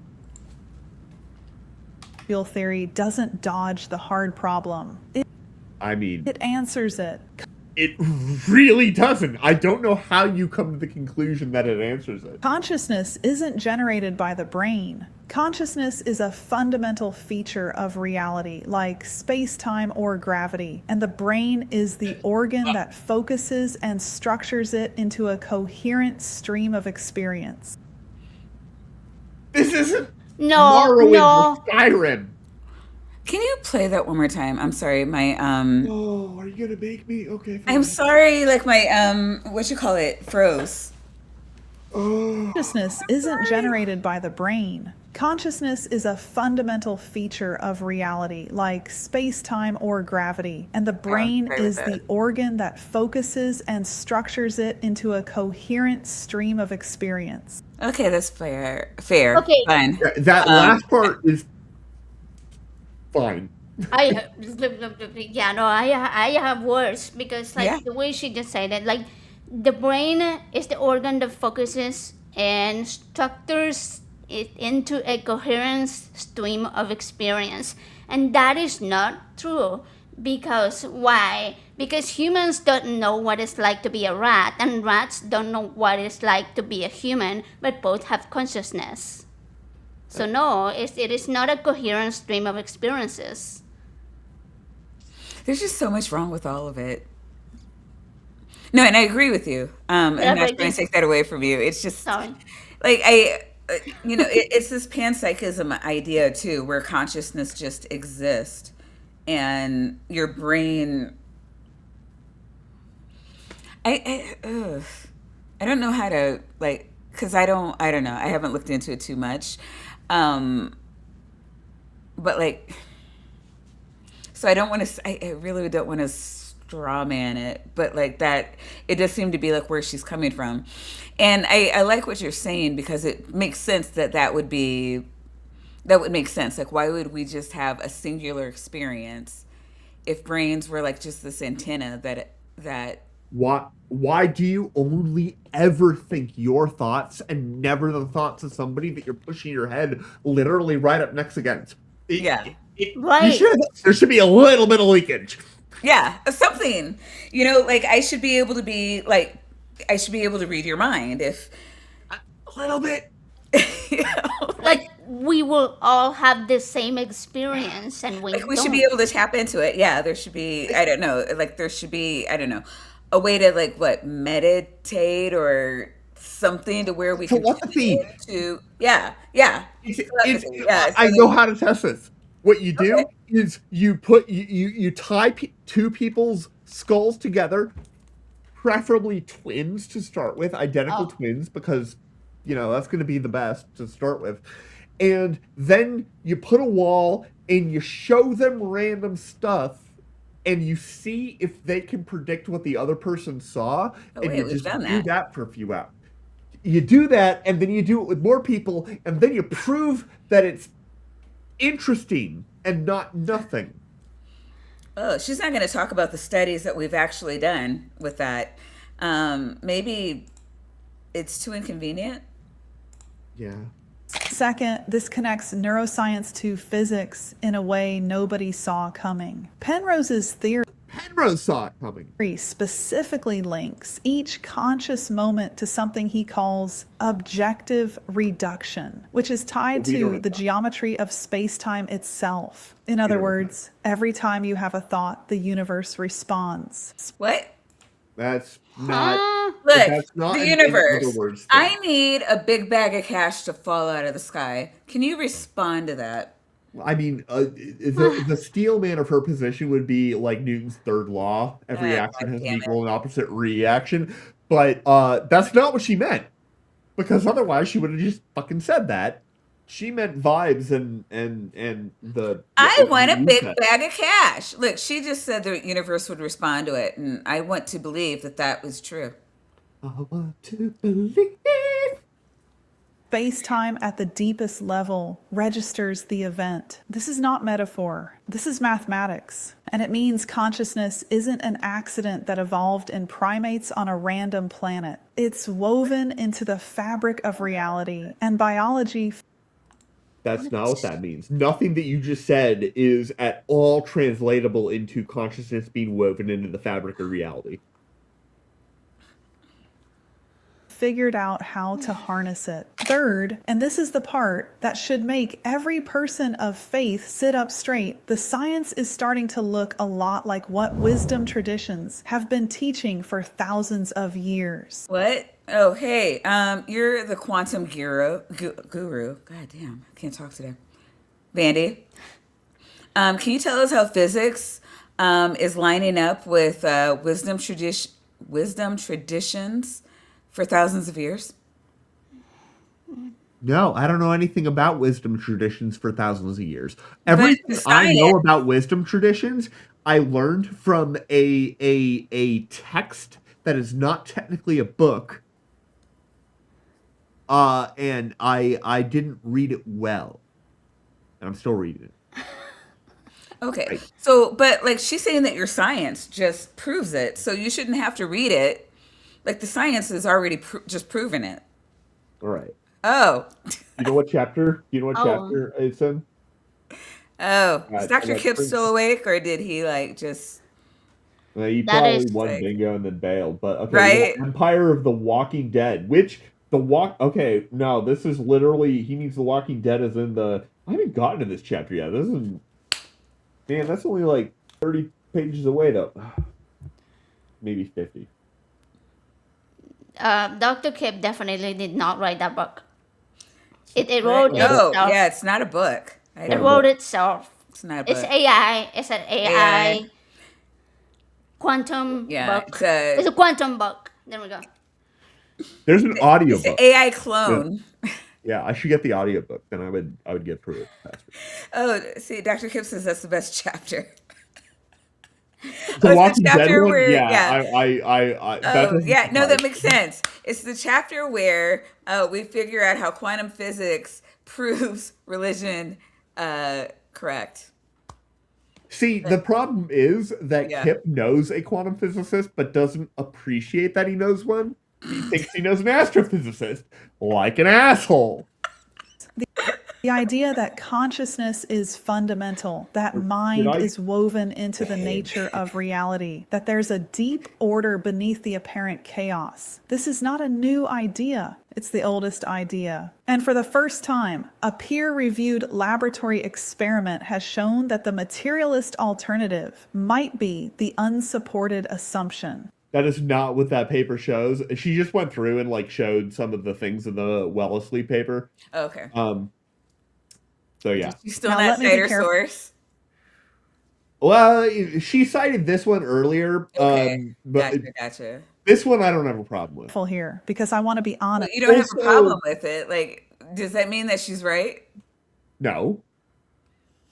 No, I'm Maya. Say. I am very magnanimous. Everybody knows this. It's one of my biggest flaws. Can't confer. About what we know and what we don't. Hold on. I'm going to go back and let her say that sentence from the beginning. Now let me be careful here because I want to be honest about what we know and what we don't. Liar. The Wellesley experiment is one study. It needs replication. Animal studies don't always translate to humans. There are Well, we need it. alternative So we need to study on humans now. That's But not she's like, what she said, but yeah. Okay, it does need replication, sure. But I don't know that we still get to quantum consciousness. Yeah, because that's not what it said. That's not what the study did, right? Like Yeah, we looked at the. I mean, I sent you the bibliography. Like you can literally like I don't know if you ever put that. It's in the no, it's in the it's in the box here. It's because they're calling it. she didn't do that. Okay, like if we She look, did not. Sorry, I just want to make this point really quick. Okay. If you look in her description, none of this is citations. Oh, is she asking for money a lot? is it a bunch of AI? Not Okay. hire Julia, learn from Julia. That's not. I mean, hire Julia is, but Well, higher, yeah. it's Yeah, okay, it's cool. not that bad. Okay, Yeah. I mean, a lot of the people we cover, it's just like, here's my Ko-fi, here's my Patreon, here's Yeah, here's no. my PayPal. She already has her own organized Yeah, fair enough. grift going. explanations, and a high-profile replication study at the University of Pittsburgh in early 2026 found that some other quantum claims in adjacent fields didn't hold up under careful scrutiny. Science is messy. Daily, a pop magazine. Science Daily is definitely a pop magazine. It is that does not mean that I mean, because I looked this yeah, up. sure. Hold on. I mean, yeah, I'm just saying it's not a pop magazines usually don't have journal. studies. Yeah.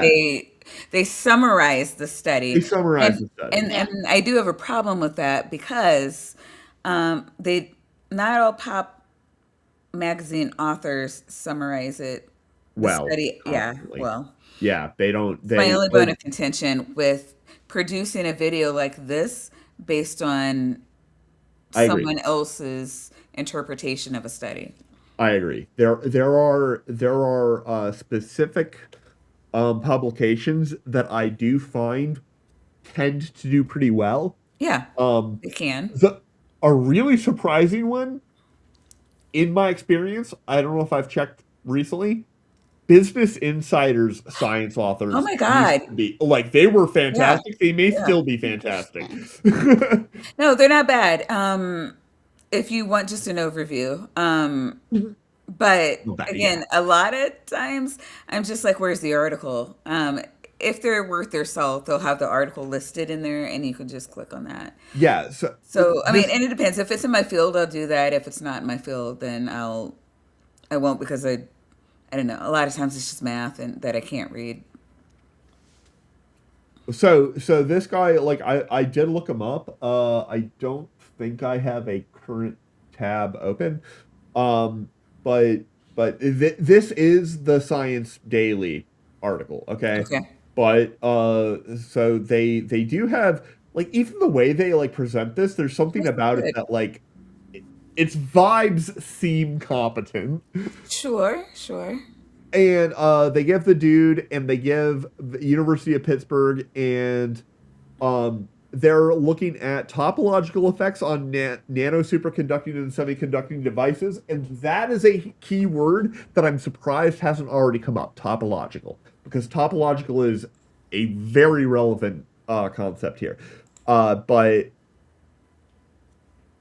it basically is topological effects are a reason that you could have large-scale quantum effects that are robust, even though they're big and in hot environments, for example. Mm-hmm. So this was this was like a thing that I had like found, but also the fundamental point here is a cautious one. The quantum computing breakthrough may not be what it seemed. They're saying like, yo, like, ground yourself in reality here, I think.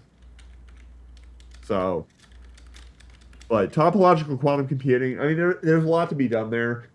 I think it's definitely in the pure research sort of stage of things. I don't think anybody's selling anything that has a topological quantum robustness algorithms or physics involved. And the responsible thing to do is hold this loosely while watching closely. But here's what I think is true. The 30-year embargo on quantum consciousness theories is over. Researchers can study this seriously now without being treated as cranks. Funding is flowing. What? What? That's exactly what I was thinking. I wouldn't say funding is flowing. I would not say that. I think that it's less weird to study these things than it used to be, and I think that's a good thing. No, yeah. I agree. I do appreciate Penrose and the other ones for. Yeah. I don't know. Like I know in the 80s I think I was saying this to you yesterday. It's like they were saying a lot of shit in the 80s to try to get interest up so that there could be funding to study things like this. Yeah. And I appreciate that a lot because it was needed. Like people just weren't like, in psychology, people were just studying behavior and a lot of the things that were happening in the brain. I don't know. It wasn't as fully, well, it wasn't fully formed at all. And I don't know. I'm not going to say there weren't like medical branches of, like neuroscience and, things like that weren't going on. But there was also a lot of, what do you call it? Just, I don't know, where the interest is, a lot of times will dictate the funding. And a lot of that's because of how you get the funding. Rich people like to fund things that they're interested in, and they're not interested in things they don't know about. So if you have this guy on TV, that's saying, "Hey, weird thing over here," and then you got this rich asshole with more money than God saying, "Hey, I'd like to know more about this," then yeah, it's easier to get funding. So I see what he was doing, but I also, a lot of the stuff that they were saying in the 80s, trying to drum up interest, also made their way over into the woo sector, and are now just considered,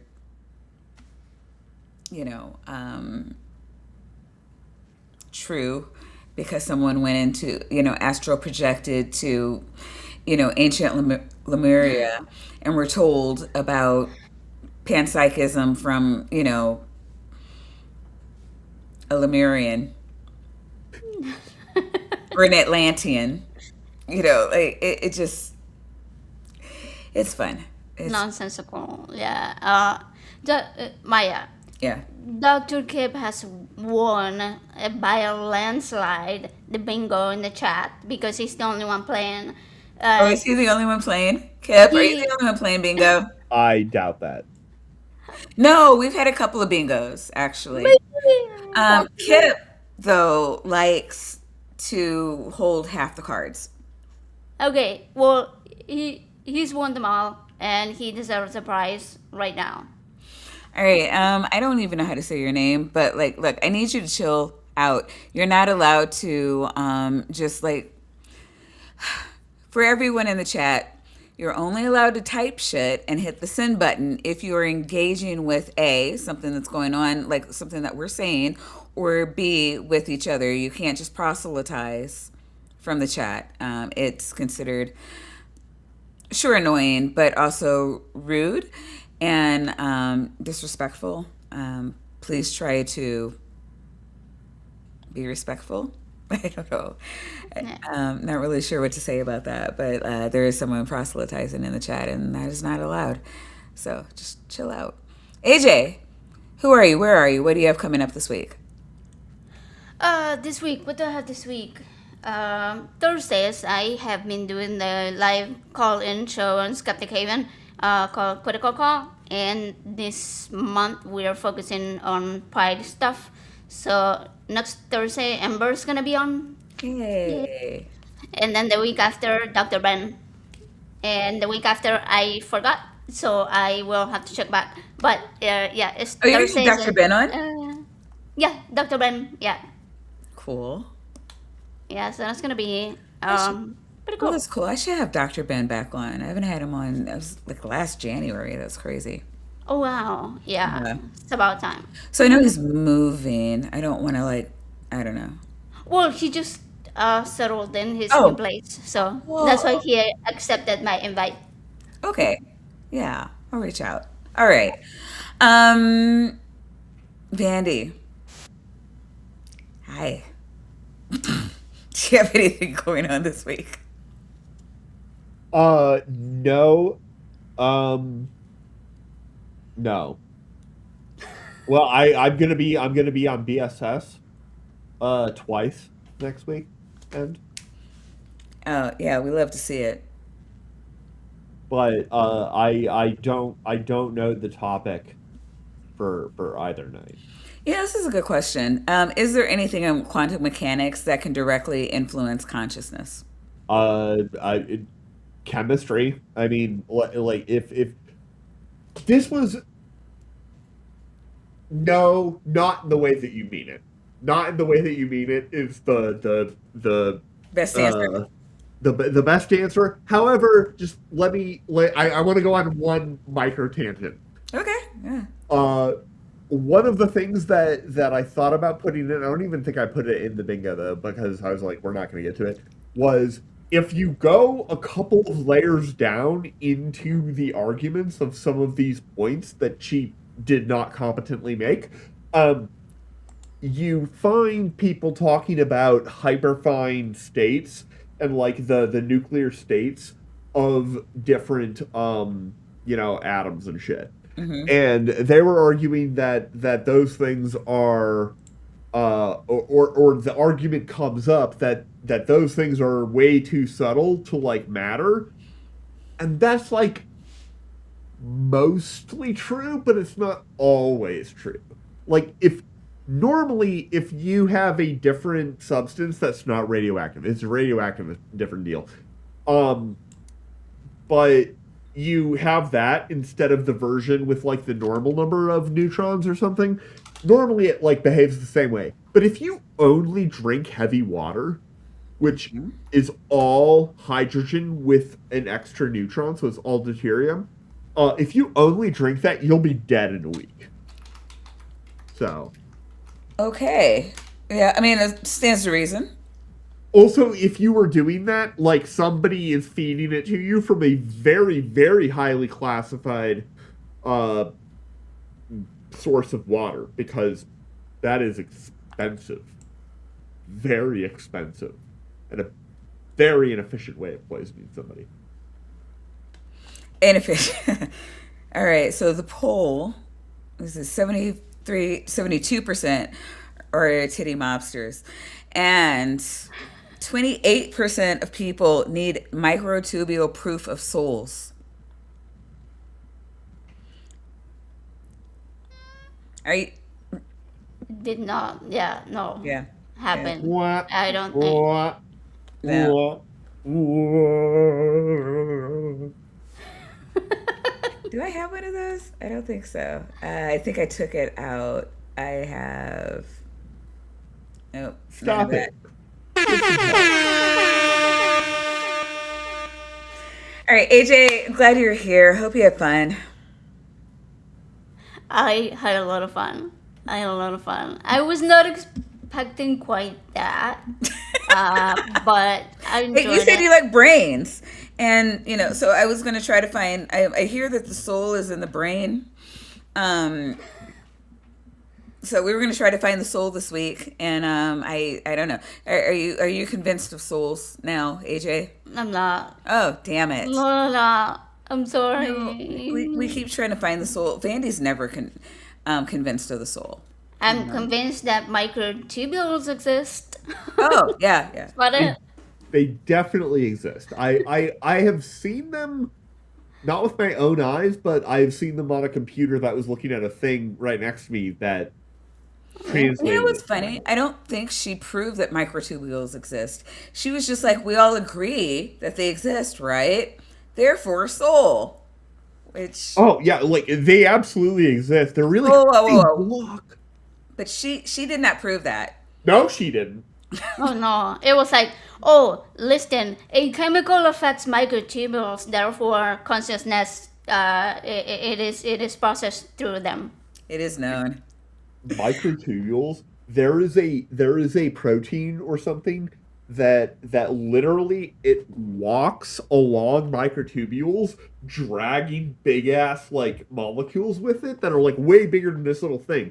And this little protein, like it walks, and you always look at these diagrams, and it's like it's got I've like seen them, one yeah. leg and then another leg. That's literally how it does it. Like if you zoom down, they've like zoomed down and look, and it's like literally you've got two legs, and one of them goes latch, the other one swings forward and goes, and it walks, and it kind of goes really fast. It's so crazy. Chemistry I mean, cool. she could have focused on that and be like, oh, She they're doesn't- conscious because they walk. or some shit. There's so many Anything. things she could have focused on that would have I- made more sense. Like I provided a bibliography. Some of those things are like legitimately on the topic that she's like trying to. I mean, not necessarily the consciousness directly, but like the underlying mechanisms, which are the scientifically super interesting part. Because So you're saying that she could have. Okay, yeah, and there have been videos that we passed up where it's just like, they're not saying anything wrong. It's just, she was saying stuff wrong, but yeah, well, yeah, no, I'm saying there's videos that we've passed up because they weren't saying anything wrong. It's just Yeah. they didn't stick the landing.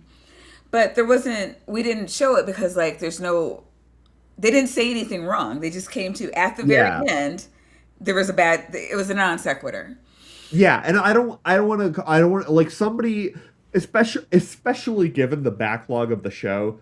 I don't want to like I don't want to put anybody in the category next to Roger and Ken Wheeler, right? Because Right. everybody that we cover at the very base level is in the same category as Roger and Ken Wheeler. Yeah, I mean, And it's like so they're not representing the science correctly, and so that's Yeah. really what we wanted the focus to be on. Because honestly, even if like you come to the right conclusion, like, oh yeah, by the way, the Earth is round, it's like, okay, nothing you said would get you to that conclusion. Like we're gonna focus on like the Yeah. body of it. It's like it's like, well, I'm glad you got to the right conclusion. Yeah, I'm glad you got to the right conclusion. I have no idea how. I have no confidence in how. I would not use your example as an example for anything other than, dude, even this guy fucking got there. Right? Like, Right, yeah, well, yeah, and we will cover people like that. But like, yeah, I don't know. There's all kinds of bad science out there, and I guess before we go, I do want to just remind people that it matters. How you get there matters, and making sure that you're following people who are credible, that you're not just listening to one person. Those are all like super important things to consider when you're like how you're getting your sources, where you're getting your sources, like all that fun stuff. I'm sorry, I'm tired. I started this tired. you did research today, Maya. Well, I mean, this weekend, yeah. Well, yeah, but I did it all today. Oh, you did. Yes, you did. Oh. You did a great job. 3 out of 7, I've seen better. The word I'm looking for is abbreviated non sequitur. Okay. All right.